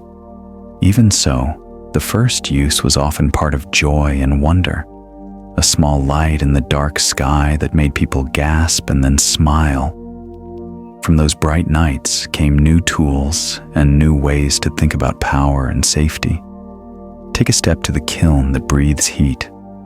A potter slides a porcelain bowl into a hot mouth of fire. Later, the lid opens, and the bowl comes out thin as skin, white as moonlight, and ringing softly when tapped. Porcelain is fine and lovely. It was called China by traders because so much of the world first saw it come from Chinese kilns. Gentle hands painted patterns of flowers, clouds, and birds on these bowls. The sound of a spoon in a porcelain bowl somehow feels different, clearer, softer. Porcelain spread, and with it came taste for fine shape and care in daily things. Silk deserves a slow moment.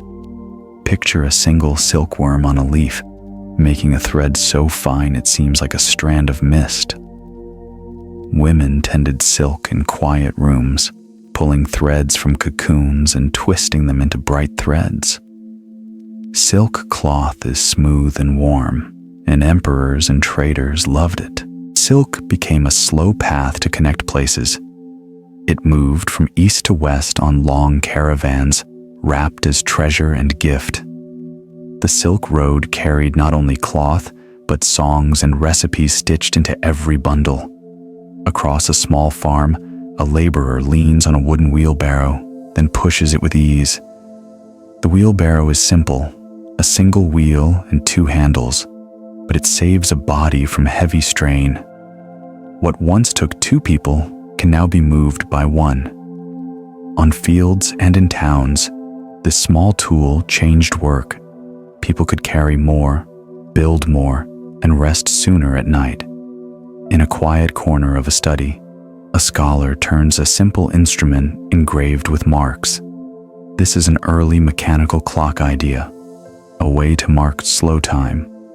Water clocks and later mechanical clocks measured the day with steady flow and careful gears. In a temple, a bell would ring at set hours.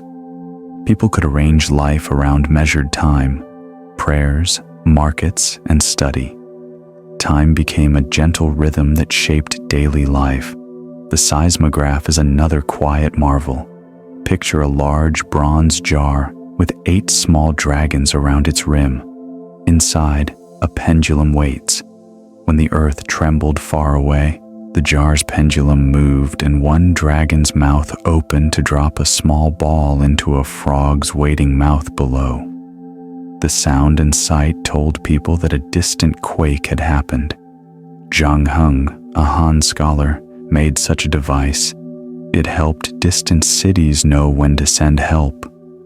The device is both clever and calm, a way to listen to the earth's voice and answer it with care. There are many more small inventions.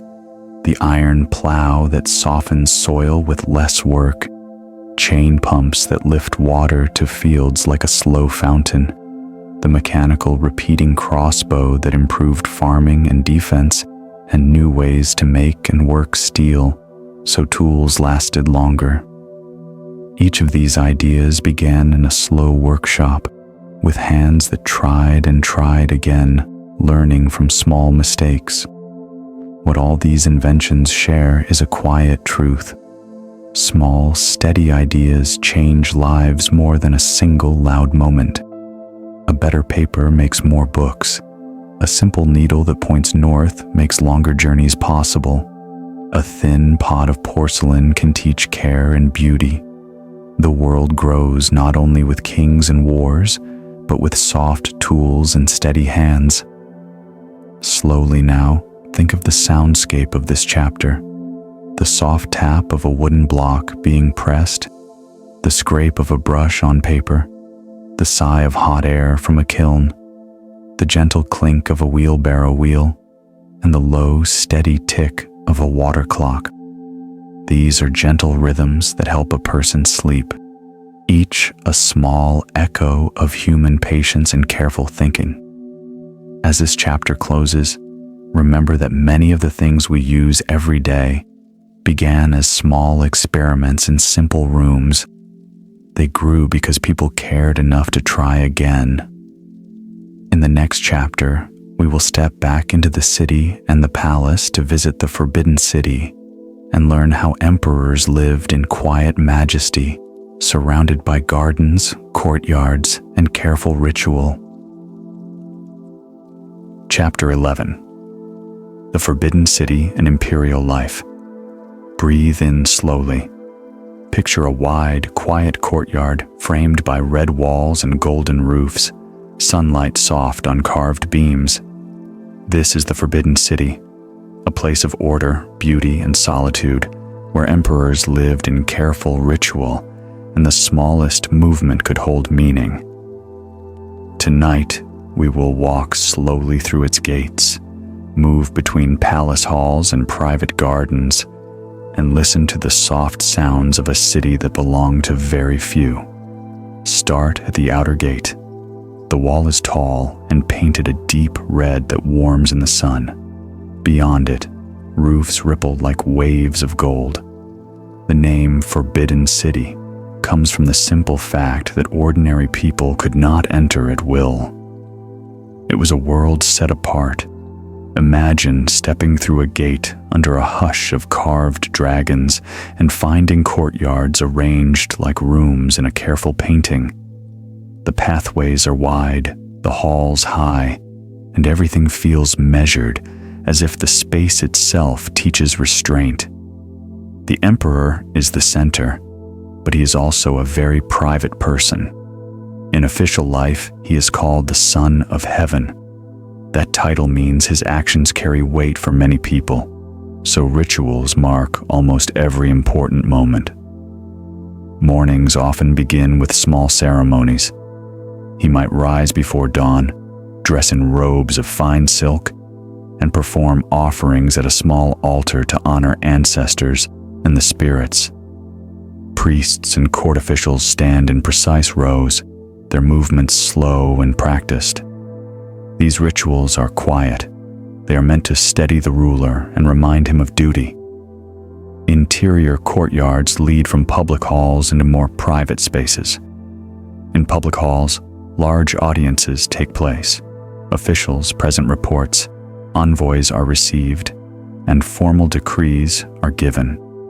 The halls echo with low voices and careful bows. Officials learn to speak in a calm, respectful way. Short phrases, clear meaning, because the wrong word could carry weight. Outside, servants move like a slow current, carrying folded silk, trays of tea, and messages written on thin slips of paper. Behind the public areas lie the private apartments and gardens where the imperial family lived. These are quieter and softer. Imagine a small garden with a pond, carved stones, and bamboo shading a tiny pavilion. The emperor could step away from duty for a short walk, watching carp slide under the water, listening to the soft rustle of leaves. These gardens are made to soothe. Paths curve gently so no one sees everything at once. creating rooms of calm and quiet discovery. Women in the palace, the empress, consorts, and many attendants, live in their own chambers and follow a daily life of duties and small pleasures. They manage household rituals, prepare private ceremonies, and practice arts like music, painting, and poetry. Their schedules are structured but filled with small light. Lessons in calligraphy, arranging flowers, or composing short verses. The inner court is a place where taste and refinement are taught and practiced quietly. Eunuchs are another presence in the palace. They serve in many roles: messengers, secretaries, managers of inner rooms. Because they could move between spaces, they often carry messages and small items with care. Their life is complex, close to power, yet always in service. Many become skilled administrators, knowing exactly where to place a tray of tea or how to open a small drawer without disturbing a sheet. Their steady hands and discreet behavior help the palace hum along. Food in the Forbidden City is a slow ritual too. Kitchens are places of hushed motion. Chefs prepare many small dishes, each balanced in flavor and texture. Meals are served on trays, with chopsticks placed carefully beside bowls. In private meals, the emperor might eat quietly with a few close companions, savoring soup warmed by small coals or a soft, steamed bun.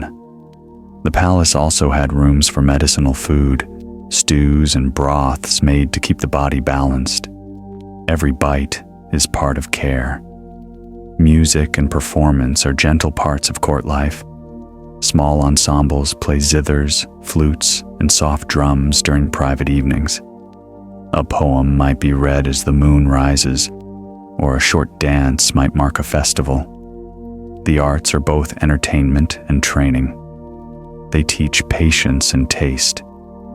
The emperor, as patron, supports artists and scholars, who in turn perform for small audiences inside the palace. Clothing is full of meaning. Robes, colors, and embroidery tell a person's rank. A dragon embroidered on golden silk speaks of high status. Shoes, hats, and sashes are set with quiet rules. Dressing ceremonies can be slow events. Layers are added carefully, knots tied with attention, and each piece placed exactly. These details help keep order and remind everyone of their role in the palace's life.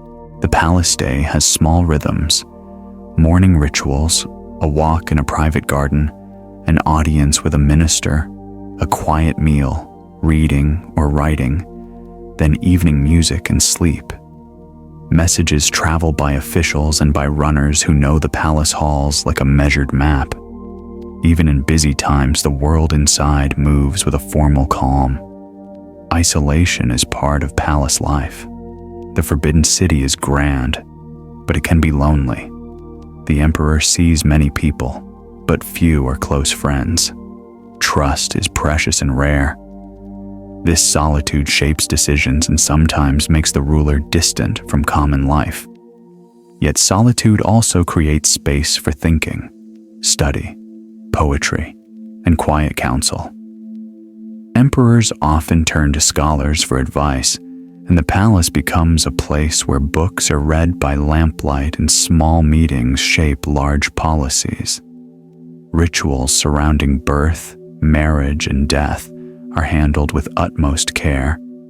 When a royal child is born, there are small ceremonies to mark the moment. Names are chosen carefully with hope for the child's future. When an emperor dies, elaborate rites mark the passage: careful washing, robes laid out, and a slow procession. Tombs are prepared with rituals that echo the emperor's life, a private final care that reflects public role. Security is constant but quiet. Guards stand at gates, watchtowers watch the grounds, and a network of officials and attendants ensures safety. Nothing is loud about this watchfulness. It is a soft presence that keeps the palace calm and protected. Messages move fast when needed, but usually life within moves without haste. The palace also shapes the wider world.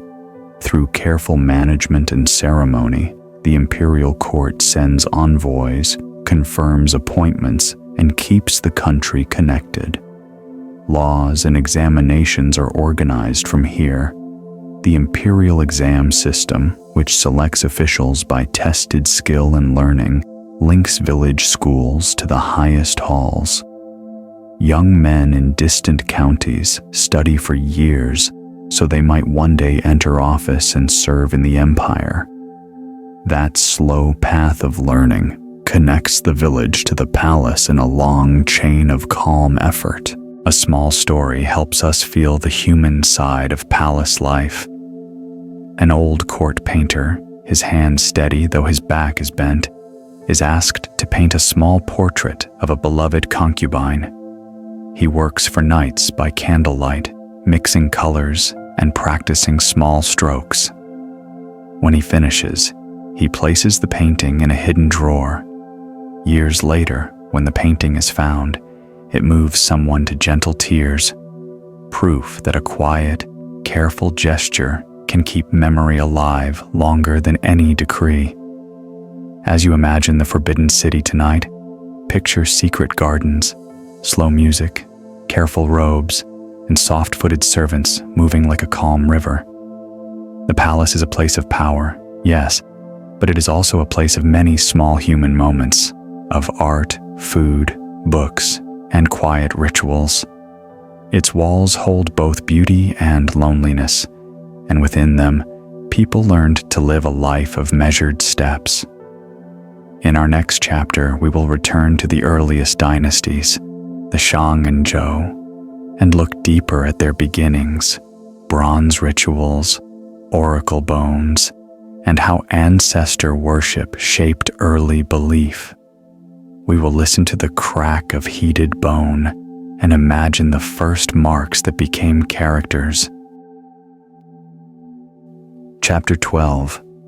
The Shang and Zhou revisited, oracle bones, ancestor worship, and the first cities. Breathe in slowly. Imagine a low fire in a hall long ago. The air smells of smoke and cooked grain. People gather not for a feast, but to ask a question that matters. Will the rains come? Is the harvest safe? Will a child recover? In those small, serious moments, the deep practices of the Shang and Zhou come alive. Tonight we slow down and look closely at their world, at the bones that held questions, the bronze that sang in ceremonies, the tombs that kept memory, and the first places we could call cities. Start with the oracle bones, because they are like small time machines. Picture a person, calm, focused, holding a flat shoulder blade from an ox or a curved tortoiseshell. With a brush and ink, they write a short question on the bone. Should we attack the neighbors? Will the king's illness heal? The question is simple but heavy. Then the bone is heated with a hot rod until it cracks. The lines that appear are read by a ritual specialist who listens to the pattern as if reading a faint star map. The crack suggests an answer. The question, the crack, and the answer are all recorded on the bone for memory.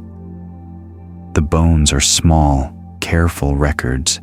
They show us how people spoke to the future. The names written on them are the first Chinese characters we can read. These marks were not meant to be art. They were tools, short notes to capture a moment of worry and hope. Thinking of the bone makes the past feel close. A farmer's doubt, a leader's fear, a mother's prayer, all saved in ink and fire. Ancestor worship is another gentle thread through both Shang and Zhou life. Families believed their dead could help or harm those who remained. So they honored ancestors with small offerings, food, wine, and carefully set bowls. Imagine a family at dusk. The oldest son lights a small lamp and sets a bowl of rice before a carved tablet. He speaks softly, naming the ancestors, telling them what is new in the fields. This is not noisy ritual, but a quiet conversation. Ancestors are part of the family still. They are asked for guidance in planting and for protection in illness. To forget them is to cut a lifeline. To remember them is to keep the household steady. Bronze objects connect ritual and power. Large bronze vessels, called ding and gi, are heavy with meaning. They are used in ceremonies to offer food to ancestors and to hold cooked grain or wine. A finely made bronze is polished until it gleams and often has carved patterns of dragons and clouds. When a vessel is struck, it rings with a clear tone that seems to join heaven and earth for a short moment. Imagine a ceremony at dawn. A bell rings, smoke rises from a small altar, and the leader bows slowly. The sound of bronze makes the moment feel larger than the room. Cities grew slowly from villages that learned new skills and needed new structures. Early city walls were often earthworks, mounds of packed soil rising like a low ridge. Inside, houses clustered and workshops hummed with work. The city was a place where food could be stored in large jars, where leaders met, and where specialists, potters, metalworkers, shamans, plied their trade. Roads connected cities to nearby farms and to distant markets. A city was not crowded in the modern sense. It was a center of shared labor and shared memory. Daily life inside these early cities mixed work, ritual, and simple comforts.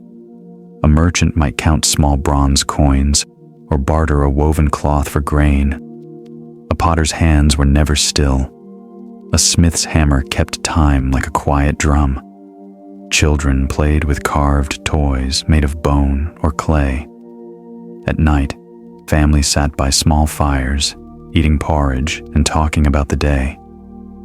The city breathed slowly, a community stitched together by routine. Burial practices tell us how people thought of life after death. Elite tombs sometimes held many goods, bronze vessels, chariots, and crafted objects. Sometimes people or animals were buried with the dead in older periods, a practice that later gave way to symbolic goods rather than living companions.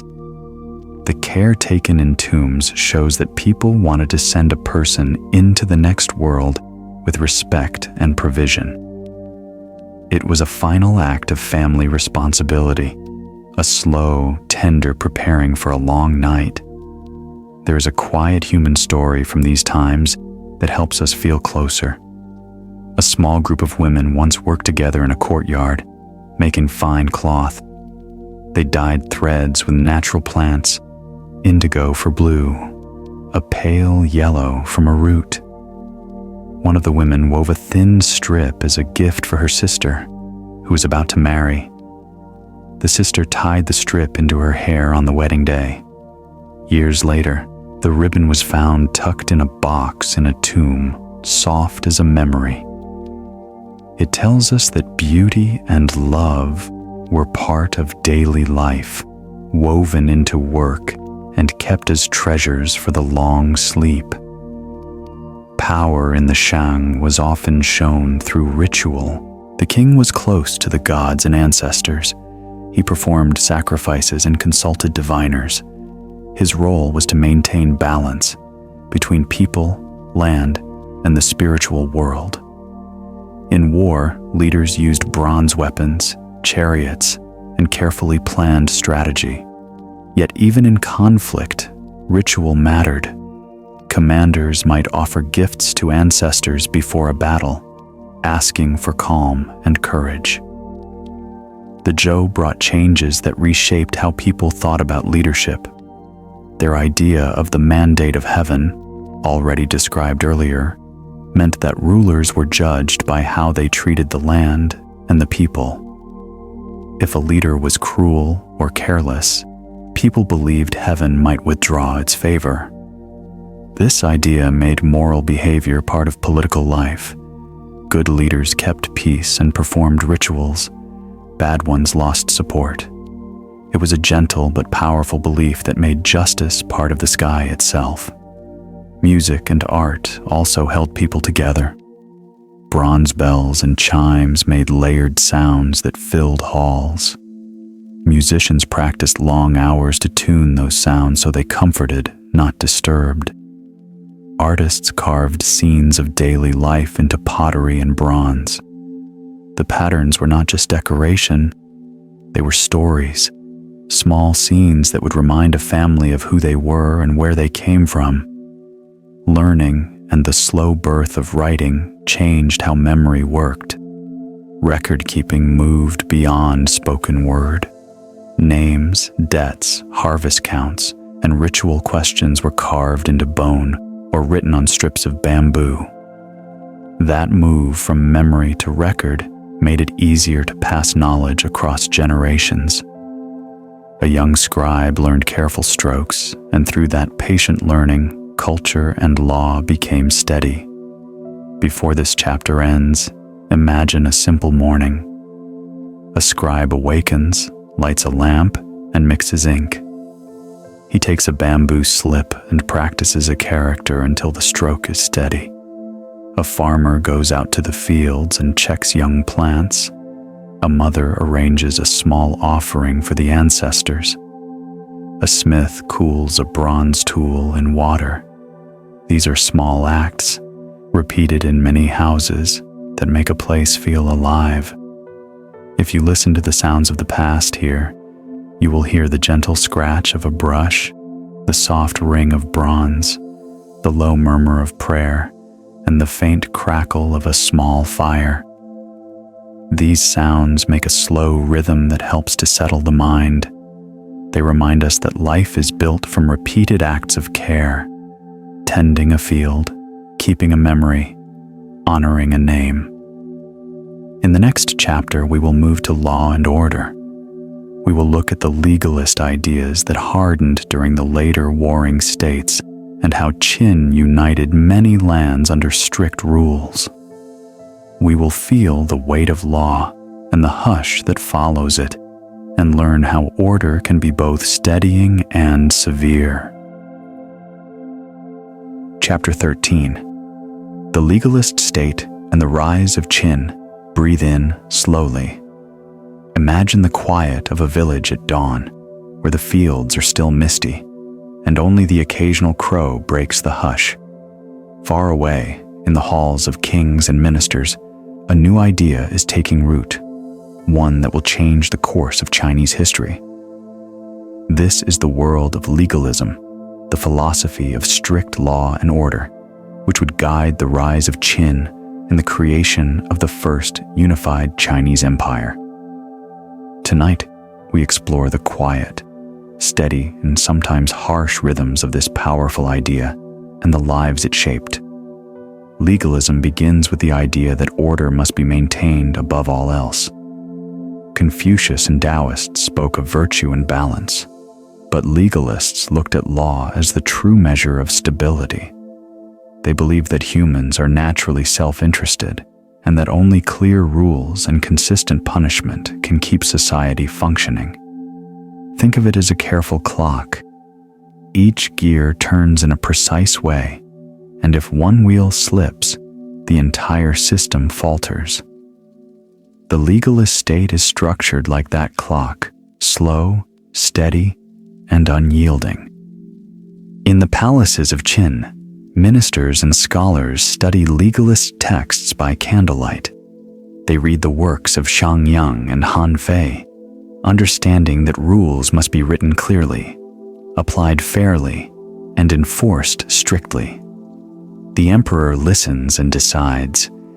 Even a small misstep by a subject is noted, often corrected by a fine, a forced labor assignment, or a public warning.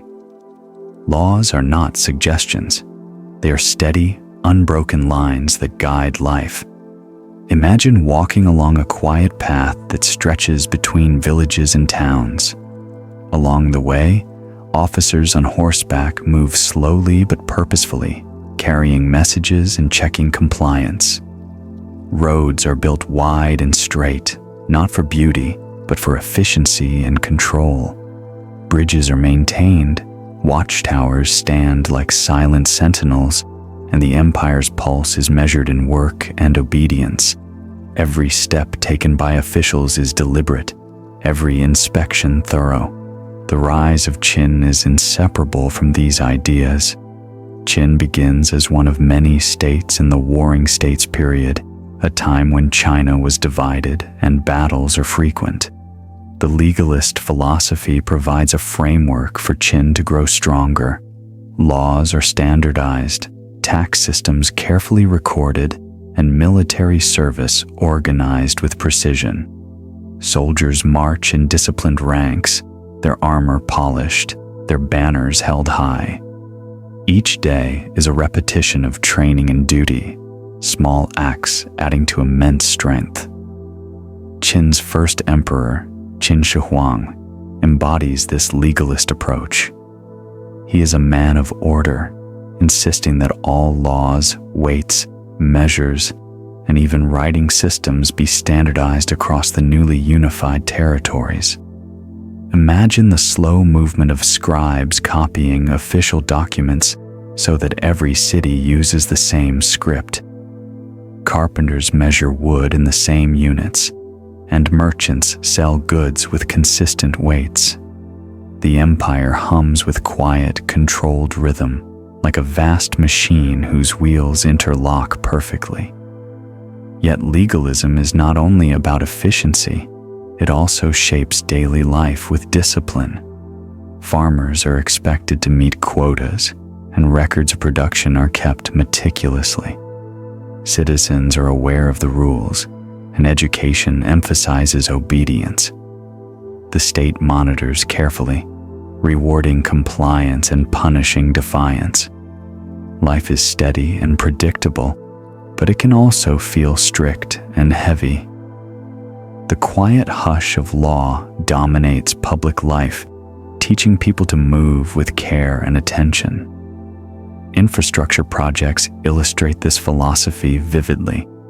Qin Shi Huang orders massive construction efforts, including the first linking of walls that will become the Great Wall.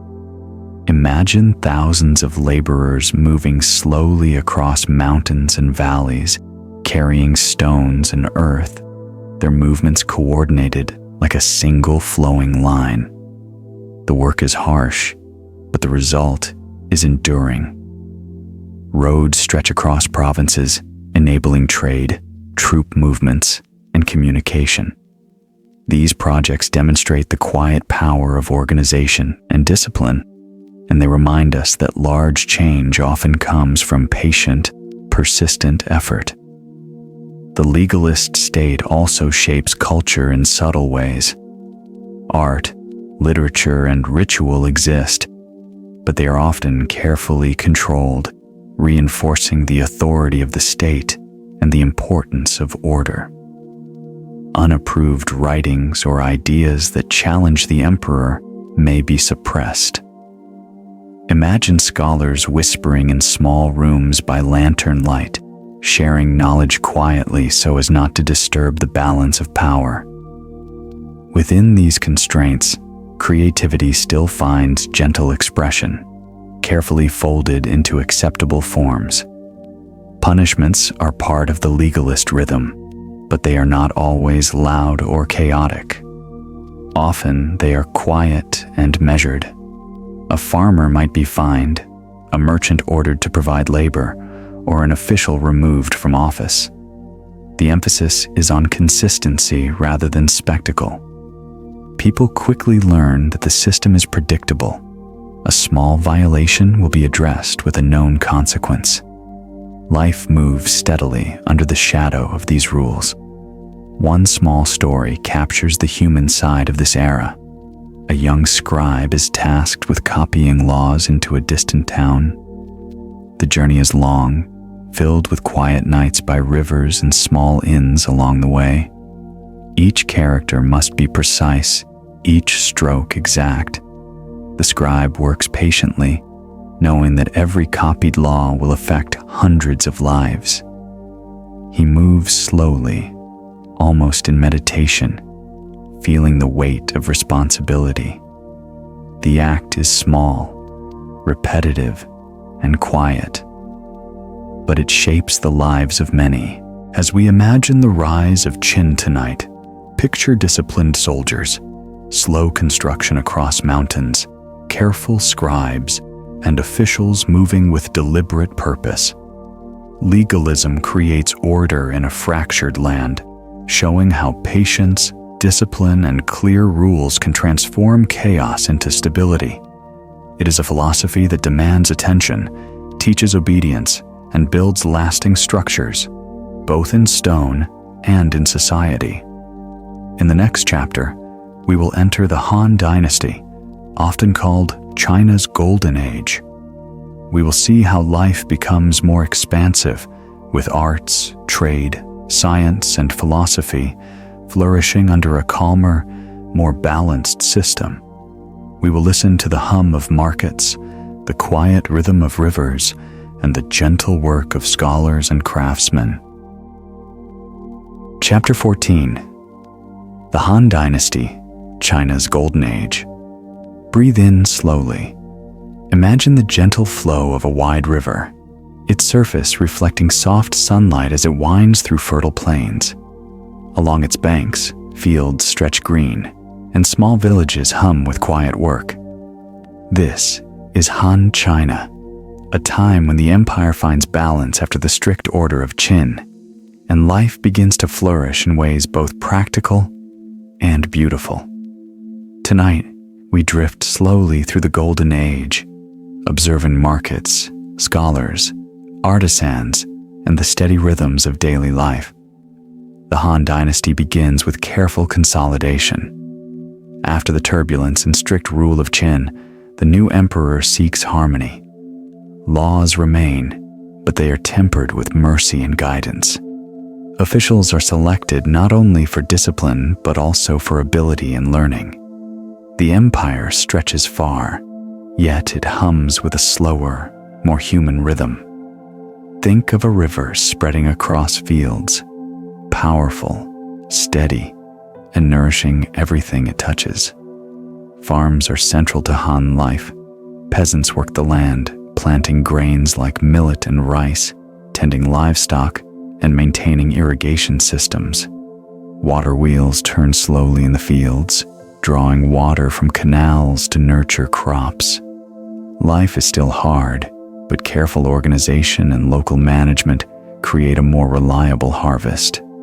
Families rise before dawn, moving through soft light to sow seeds and tend plants, returning at night to simple meals of grains, vegetables, and occasionally meat. These steady daily rhythms allow the empire to grow in both wealth and stability. Trade blossoms during the Han. The Silk Road stretches westward, a long thread of connection between China and distant lands. Picture caravans of camels plodding across deserts, their bells faint and rhythmic, carrying silk, spices, and porcelain. Along the route, traders exchange goods, stories, and ideas. The empire opens gently to the world. Chinese silk reaches Rome, horses from the steppes arrive in Chang'an, and news of distant kingdoms spreads slowly but steadily. Trade creates a quiet bridge between cultures, a human network of curiosity and commerce. Markets within the empire hum softly with life. Stalls display rice, fruits, pottery, and cloth. Merchants speak in measured tones, counting coins and balancing scales with care. Children run lightly between stalls, and a soft wind carries the scent of cooked foods and fresh ink from nearby scholars. Here, the empire's wealth is tangible, measured not only in coins, but also in quiet human effort, skill, and the steady sharing of goods. The Han Dynasty also nurtures learning and scholarship. Schools and academies flourish. Young men study Confucian classics, learning about virtue, duty, and governance. Teachers write carefully on bamboo slips or silk scrolls, their soft brush strokes leaving clear, precise marks. Scholars debate ideas, not loudly, but with careful reasoning. Libraries collect texts on history, medicine, astronomy, and philosophy. Night falls, and a student might sit by a small lamp, reading slowly, absorbing knowledge passed down through generations. In these quiet hours, culture grows steadily. Art and craftsmanship blossom as well. Bronze vessels, jade carvings, and pottery display both skill and elegance. Painters use soft ink to create landscapes, misty mountains, flowing rivers, and quiet villages. Musicians play zithers, flutes, and drums during private gatherings, their notes gentle and reflective. Even everyday objects, bowls, brushes, and clothing are made with care, showing an attention to beauty that makes daily life richer. Art in Han China is not rushed. It unfolds slowly, revealing patience, skill, and harmony with nature. Science and technology continue to advance. Observatories track the stars, and calendars are refined to match the seasons. Medical texts record remedies and herbal knowledge. Craftsmen invent new tools and improve processes. Wheelbarrows, iron plows, chain pumps, and paper production become more widespread. Each innovation grows quietly, improving life without fanfare. Imagine a scholar observing the heavens through a simple armillary sphere, slowly noting the movements of the stars, connecting human life to the rhythm of the cosmos. Religion and ritual maintain their gentle presence. Ancestor worship continues, with families offering food, incense, and prayers. Taoist and folk practices coexist alongside Confucian guidance, creating a spiritual rhythm in everyday life. Temples, small shrines, and private altars provide spaces for reflection and reverence. Picture a family at dusk. A quiet flame flickers on the altar. Incense curls upward, and soft words of remembrance pass through the air. These moments link past and present, grounding life in continuity and calm. Poetry and literature flourish in Han China. Poets write about nature, love, the passage of time, and the cycles of life. Their words are gentle, reflecting the empire's balance. A poem might describe the quiet ripple of a river, the hum of bees in spring, or the falling of autumn leaves. These works are read aloud or quietly recited in gardens, adding layers of calm to daily existence. Language becomes a tool for reflection, for understanding both the world and the self. The Han also expand infrastructure, building roads, canals, and bridges. Soldiers maintain security, ensuring safe travel and commerce. Cities grow steadily, organized with careful planning. Streets are laid out in grids, markets positioned for ease, and public spaces designed for both utility and beauty. Imagine walking through a Han city, the soft murmur of people, the rhythm of carts and horses, the distant chiming of bells, all contributing to a sense of order and tranquility. Finally, consider the human side of this golden age. A young potter carefully shapes a bowl. A scholar writes a letter to a distant friend. A merchant measures silk for a buyer. These small acts, repeated daily across the empire, create a quiet but enduring strength. Han China thrives not only because of rulers or armies, but because ordinary people, moving gently through their routines, make life possible. Tonight, as we drift through Han China, let the soft sounds of rivers, markets, and gentle scholarly work settle your mind. Think of quiet streets, flowing water, and the steady rhythm of human life building beauty, knowledge, and connection. In the next chapter, we will move closer to the arts, calligraphy, and poetry, examining the delicate strokes, intricate designs, and flowing rhythms that make ancient Chinese culture feel alive, serene, and endlessly fascinating. Chapter 15: Ancient Chinese Art, Calligraphy, and Poetry. Breathe in slowly. Imagine a soft, golden light filtering through a paper screen, illuminating a quiet room where a scholar sits at a low table.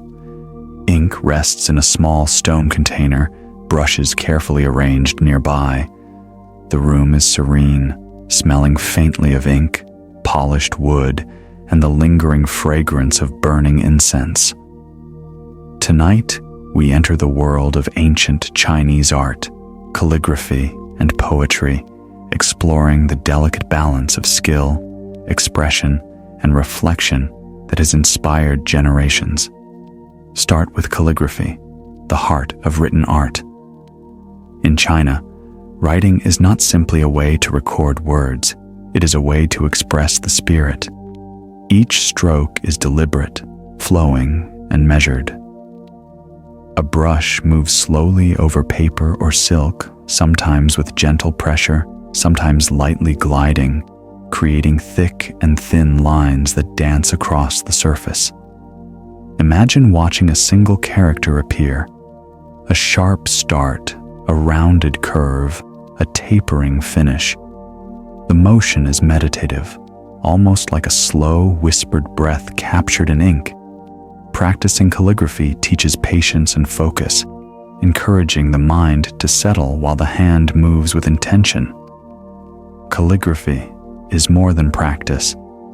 It communicates the personality and mood of the writer. A single scroll can show strength, serenity, or gentle elegance. Scholars often display their best works in halls or gardens, not only as decoration, but as a reflection of inner harmony. Imagine a visitor entering a quiet room lined with scrolls, reading characters that curve like water or stand firm like mountains. The lines guide the eyes softly, calming the mind and inviting reflection. Painting in ancient China often shares the same gentle rhythm. Artists use ink and brush to depict landscapes, rivers, mountains, and trees. These paintings are not always exact representations, but interpretations of nature's spirit. Picture a misty mountain rising above a quiet lake, a small boat drifting slowly across the water, pine trees bending slightly in an imagined wind. Artists seek balance, simplicity, and a sense of space, leaving empty areas to let the viewer's imagination fill in the scene. The paintings encourage meditation, a quiet journey through the brushstrokes. Colors are subtle, often natural tones drawn from minerals and plants, soft greens, pale browns, muted blues. These gentle shades create calm rather than distraction. A painting might capture the feeling of early morning dew, the shimmer of moonlight on a river, or the quiet strength of an old tree. In the hands of a skilled artist, the world becomes serene, inviting viewers to pause and breathe as they absorb the soft lines and tones. Poetry is a companion to visual art. Poets write with careful attention to rhythm, imagery, and emotion. Poems might describe a scene of flowing water, a solitary traveler on a winding path, or the fleeting beauty of blossoms in spring. The words are simple, yet evocative, creating a quiet melody in the mind of the listener or reader. Imagine a poet reciting under a full moon, each syllable soft, each line lingering in the cool night air. Poetry in ancient China is both an art of observation and reflection.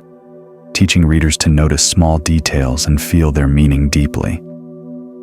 Art, calligraphy, and poetry often intertwine. A scroll may combine painted mountains with a few lines of poem, each enhancing the other. The brush flows seamlessly from text to image, creating a unified, harmonious experience. Imagine sitting in a quiet hall, tracing the brushstrokes with your eyes, letting the ink guide your thoughts gently like a slow river. Each work is a bridge between the inner world of the artist and the quiet contemplation of the viewer. Craftsmanship also extends beyond paper and silk. Bronze vessels, jade carvings, and ceramics are designed with careful attention to form and detail. Patterns often echo natural shapes, clouds, waves, dragons, or floral motifs. A finely made vessel can feel alive in the hand, weight balanced, curves smooth, and decoration intricate. These objects were both practical and symbolic, used in rituals, displayed as treasures, or passed down as family heirlooms. Handling them with care becomes an exercise in mindfulness and respect. Music often accompanies art and poetry. Soft plucked strings, a gentle flute, or a low drum may play in the background, while a scholar works on a scroll or a poet recites lines. The rhythm is slow and measured, helping the mind relax and focus. Imagine a scholar listening to the distant hum of a zither while the brush moves over silk. The combination of sight, sound, and touch creates a multi-layered calm, inviting deep relaxation and quiet attention. Even ordinary life in Han China carried artistic elements. Simple objects like bowls, fans, and clothing were decorated with meaningful designs. Everyday movements, pouring tea, arranging flowers, sweeping a courtyard, could be performed with grace and mindfulness. Life itself became a form of gentle art, where beauty is found in careful attention and deliberate action. One quiet story helps illustrate this connection between art and life. A young woman learns calligraphy from her father. She practices slowly, night after night, until her brush moves almost without thinking. One day, she leaves a small scroll under a window, watching as morning light touches the ink. Her father finds it and smiles quietly, recognizing the careful patience and care in each stroke. The act is small, but profound, showing how skill, reflection, and love for practice become a lasting part of daily life. As we imagine the Han Dynasty tonight, let the soft lines of calligraphy, the gentle curves of inked mountains, and the quiet melody of poetry settle your mind. Picture a scholar's brush moving over paper, a poet speaking softly under a moonlit sky, and a craftsman shaping bronze with careful hands. These images carry calm, patience, and timeless beauty, inviting you to drift slowly into reflection. In the next chapter, we will explore spiritual beliefs and views of the afterlife in ancient China, looking at rituals, tombs, immortals, and how people sought connection between this world and the next. We will walk softly among flickering candlelight and temple bells, feeling the gentle rhythm of life and death. Chapter 16: Spiritual Beliefs in the Afterlife in Ancient China. Breathe in slowly. Imagine the gentle flicker of candlelight in a quiet temple, the soft curling of incense smoke filling the air, and a faint bell chiming in the distance. Tonight, we step into the spiritual world of ancient China, exploring the beliefs, rituals, and practices that shaped how people understood life, death, and what lies beyond. This chapter is a journey through temples, tombs, and ancestral halls, where calm reflection and gentle devotion guide every action. Spiritual beliefs in ancient China were woven into everyday life. Families honored ancestors, performed rituals, and sought guidance from the spirits, connecting the past, present, and future. The home often contained a small altar where offerings of food, wine, and incense were made. Imagine a quiet evening. A family gathers. The youngest lights a small candle, while the eldest speaks softly, naming each ancestor. The ritual is not loud or dramatic, but steady and soothing. Each word, each gesture, creates a bridge between generations, reminding the living of their roots and responsibilities. Ancestor worship was deeply intertwined with governance and morality. The emperor, seen as the son of heaven, performed elaborate ceremonies to honor both past rulers and deities. These rituals reinforced social order, reminding everyone that proper behavior maintained harmony between heaven and earth. The ceremonies were slow, deliberate, and often held in vast halls or open courtyards. Picture rows of officials and priests bowing in unison, incense rising in thin clouds, bronze bells ringing softly, the rhythm steady as a heartbeat. Tombs and burial practices reveal much about ancient Chinese views of the afterlife. People believed that the spirit continued after death and required care. Elite tombs were often elaborate, containing items for the deceased to use in the next world.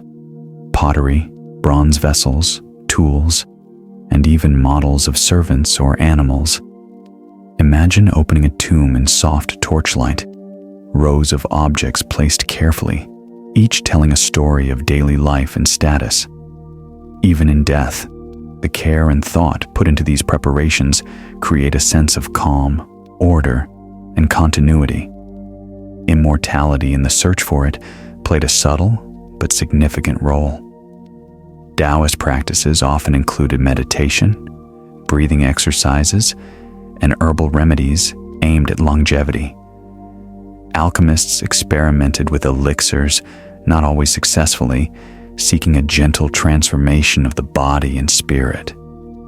Imagine a quiet garden where an alchemist kneels by a small stone basin, mixing herbs with slow, deliberate movements, the air fragrant with soft aromas. The pursuit of immortality is less about frantic desire and more about patient observation, reflection, and harmony with nature. Mythology also shaped spiritual understanding. The Jade Emperor, a celestial ruler, governed heaven with care, while the 8 immortals wandered the world, bringing wisdom and subtle guidance. Dragons, seen as powerful yet gentle beings, controlled rivers and rainfall. Legends like the moon goddess Chang'e and her ascent to the moon inspired both wonder and calm reflection. Picture a night sky, moonlight spilling across a quiet river, clouds drifting like silk. The myths encourage meditation on balance, morality, and the unseen forces that guide life. Rituals connected the spiritual with the natural. Seasonal festivals marked planting and harvest, with offerings to both ancestors and gods. Lanterns floated on rivers, guiding spirits and providing soft, moving light. Firecrackers, used later in some periods, were gentle bursts, imagined as protective signals to ward off misfortune. These ceremonies link people to nature's rhythm, reminding them to live in harmony with the changing world. One quiet story illustrates the intimacy of these beliefs. A family, having recently lost a loved one, prepares the grave with small clay figures representing servants and animals. The eldest daughter places a bowl of rice nearby and whispers a simple prayer. Over the years, each visit to the tomb includes a soft conversation, a lighting of incense, and a quiet reflection on memory and continuity. The act is tender, unhurried, and deeply human, demonstrating how spirituality provides comfort, connection, and calm. Art and writing were also vehicles for spiritual reflection. Tombs often contained inscriptions with moral teachings or poems about life and death. Calligraphy and painted scrolls depicted serene landscapes, immortals, or gentle scenes from nature, inviting contemplation. Even the brushstrokes themselves were part of a meditative practice, calming the mind while honoring the unseen world. Daily life was quietly intertwined with these beliefs. Farmers and villagers might pause to offer thanks for rain or good harvests. Scholars wrote inscriptions on bamboo slips or silk, recording prayers or moral reflections. Artisans crafted ritual objects, knowing their work served both the living and the departed. The rhythm of life and ritual flowed together, each movement slow, deliberate, and meaningful. Imagine walking through an ancient city at dusk, small shrines tucked along streets, incense drifting gently through the air, faint chants from temples, and the soft ripple of river water nearby. Life and death, work and reflection, the seen and unseen, coexist in a steady, calming balance. The spiritual world is not distant, but interwoven with every step, every gesture, every breath. Tonight, as we absorb these quiet images, let your mind drift over candlelight, incense smoke, ancestral halls, and serene rivers. Feel the patience, reverence, and calm that guided daily life in ancient China, both in the living world and the next. In the next chapter, we will look up to the heavens and explore ancient Chinese astronomy and calendar systems. We will trace constellations, follow the moon's gentle path, and understand how the stars guided both rulers and ordinary people, creating a cosmic rhythm that matched the pace of life on Earth. Chapter 17: Ancient Chinese Astronomy and Calendar Systems. Breathe in slowly. Imagine standing on a quiet hilltop just before dawn, the horizon glowing with soft light. The air is cool and still. Above, the first stars begin to twinkle, and the moon hangs low, gentle and luminous. Tonight, we lift our gaze to the heavens, exploring how ancient China observed the sky, charted the stars, and created calendar systems that guided life, work, and ritual for centuries. Astronomy in ancient China was both practical and philosophical. Observing the heavens helped farmers know when to plant and harvest, guided rulers in making important decisions, and connected people to the rhythms of the cosmos.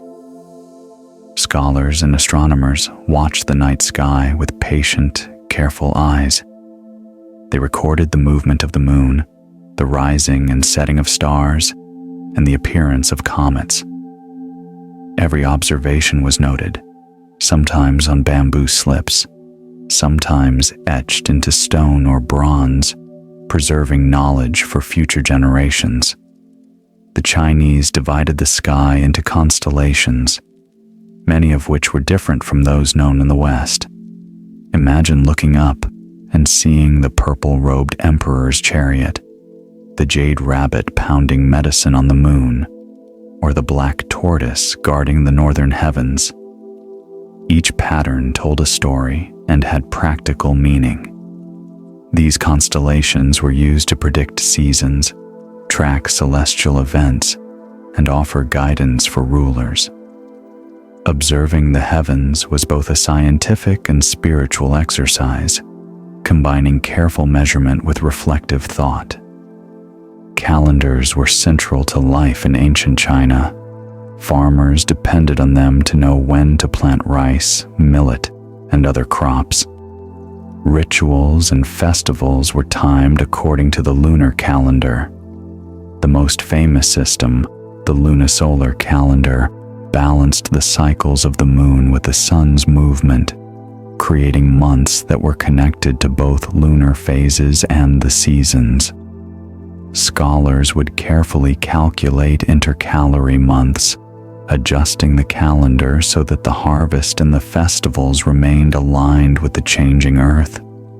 Consider the winter solstice, a quiet moment marking the return of longer days. Villagers would observe the sunrise, noting its exact position, and use it to confirm the accuracy of their calendar. The solstice was not only practical, but also symbolic, a reminder of the balance between darkness and light, a gentle lesson in patience and the steady rhythm of nature. Star observation also guided imperial decisions. Comets, eclipses, and unusual celestial phenomena were seen as omens. Scholars and court astronomers interpreted these signs carefully, advising the emperor with caution. Imagine a scholar in a quiet tower, observing a rare comet streaking across the sky. He records its path, makes calculations, and whispers a calm interpretation to the emperor, a warning or a lesson. Never panic, only observation and reflection. These celestial events connected the empire to the larger universe, encouraging careful thought and humility. Ancient Chinese instruments were marvels of precision. Armillary spheres, water-driven clocks, and gnomons measured the movement of stars and the sun's shadow. Picture a scholar adjusting a bronze armillary sphere, its rings aligned perfectly with the celestial poles. Slowly, he turns it, marking the passage of time and tracing the motion of heavenly bodies. The rhythm is quiet, deliberate, almost meditative, reinforcing a sense of order between human life and the cosmos. Observatories were places of calm study. Towers were built on hills where astronomers could see the horizon clearly. They observed quietly, sometimes with assistants noting changes in the stars, the moon, and planets. These observations informed both science and daily life. Farmers, merchants, and officials relied on these calculations to plan work, trade, and ritual, connecting the ordinary with the cosmic. The philosophy behind astronomy is gentle and reflective. Patterns in the heavens mirrored life on Earth. Just as rivers flowed and crops grew according to rhythm, stars moved in predictable paths. Observing them taught patience, attention, and reverence for the natural order. Imagine lying on a grassy hill, tracing constellations with your finger, noticing the moon's slow progress, feeling connected to a universe that moves with careful, steady grace. One quiet story brings this to life. A young apprentice astronomer accompanies his teacher to a mountaintop. Night falls, and they light a small lantern. The teacher points to the sky, showing how certain stars rise just before the spring equinox, signaling the time to plant. The apprentice sketches the positions carefully, learning to read the subtle patterns. Months later, he recalls the scene, the chill of the mountain air, the calm voice of his teacher, the twinkling stars, and understands how knowledge passes quietly through observation, patience, and attention. Ancient Chinese calendars also shaped daily life. Festivals followed the lunar months, linking people to cycles of planting, harvesting, and rest. The Mid-Autumn Festival celebrated the full moon and family togetherness. The Dragon Boat Festival honored river spirits and reminded communities of ancient stories. Each festival is slow, deliberate, and tied to nature's rhythm. The passage of time itself becomes a gentle guide, teaching humans to move in harmony with the earth and the heavens.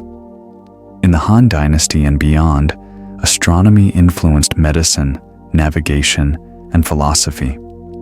Celestial observations informed ideas about balance in the body, timing for rituals, and guidance for travel. Maps of the stars, lunar phases, and solar positions created a vast, interconnected system, linking human life to the universe.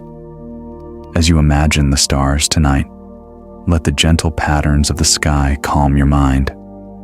Picture scholars on quiet mountaintops, careful measurements, and slow, deliberate observations.